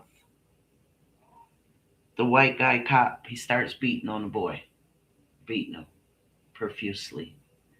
This kid can't do nothing. I don't know if he was a grown man or a kid, but I know he was younger than me. Beating him profusely. His partner tells him, yo, stop that. You're doing too much. That's enough. That's enough. That's enough. Well, that person filed a lawsuit, and she was called in because she was a witness. His partner was a witness, and she told the truth. She was let go. Mm-hmm. She told the truth and she was let go. And she was blackballed in the city. They took her pension, everything. They took everything from her. She fought and she fought year after year after year. She fought. And then she won in court and she got her pension back. So, yeah, there are some good ones and some bad ones. Yeah, there are some good ones and some bad ones. Unfortunately, it's a fact. It's a fact. And we shouldn't have to, but we have to weed them out. You know, we shouldn't have to, but we do. My son was really close. One of my sons was really close friends with this boy. They went to school together. And they went their separate ways after school because he went on to become a police officer, and my son started his own construction business, home improvement, things of that nature. And his friend, my son's friend, the police officer, is now involved in a lawsuit in our city of brutality. And he was the one committing it. I never would have thought. I never would have thought he would have that mentality, knowing his parents, knowing the home that they grew up in. Excuse me, knowing and seeing his siblings and him while growing up in school with my son. I never would have thought he would have turned out to be that kind of person. He always seemed like he was tough in his spot, so it's not a matter of influence. So I thought. But now he's involved in a lawsuit that's happening. And he's gonna lose really big. He really is. So yes, They arrested him for trespassing in a park. And it wasn't like he was trying to break in somewhere, peeping through a window. He wasn't messing with, he was asleep on a park bench. How in the fuck do you trespass? And it was in the projects in the Bronx. It was in the projects in a common area on a damn bench.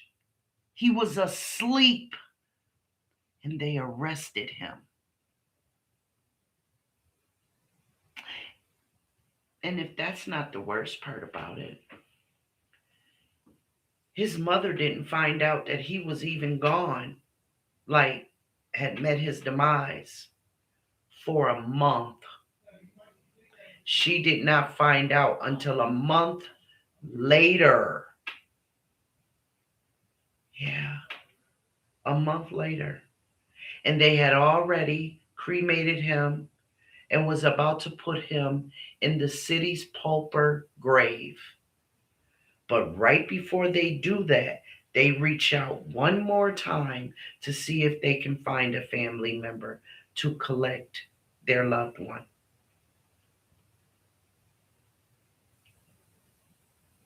Yes, Linda, yes.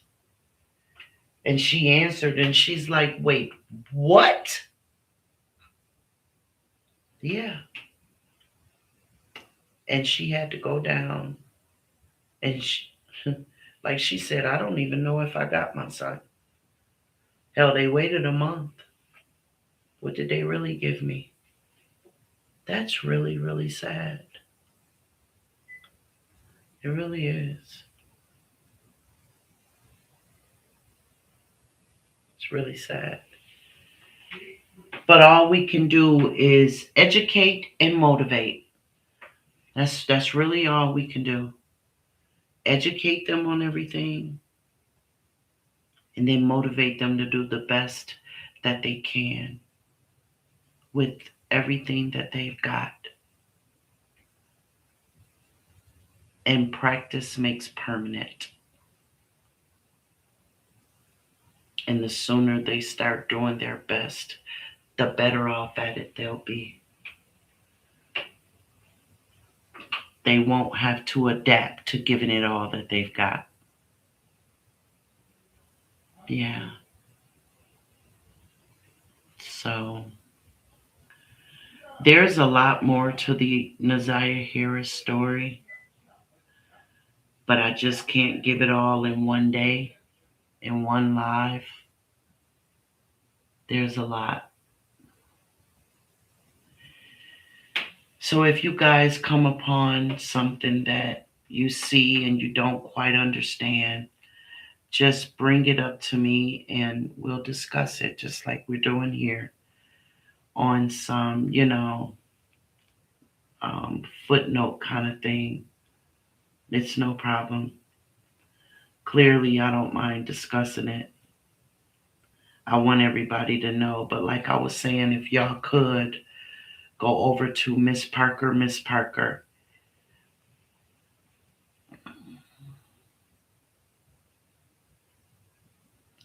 and check out her recent lives. That's it right there. Oh no, I misspelled that. It's Miss Parker, my bad. Check out one of her more recent lives, and y'all will see. Or you know what? I'm gonna have her pin it. Or it might be on her community wall. I'm gonna ask her, but you guys can go over there and see if it's on her community wall for the link to sign the petition to open up an investigation into the Harris Three. The Harris Three. Annette, Shannon, and Marquita. That is what we're trying to do.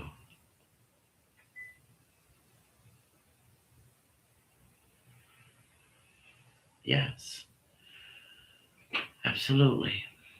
Got to sign the petition. You have to.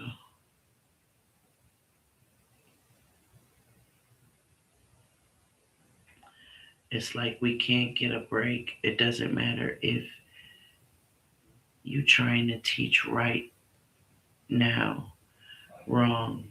It seemed like wrong will still win. Absolutely. That's why all you can do is educate and motivate and keep them prayed up that no matter what God's will is, it be done.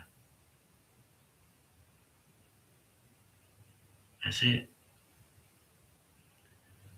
But trouble finds the best of us. So it really ain't. You know, what I mean? All we can do is our part, y'all. That's all we could do is our part.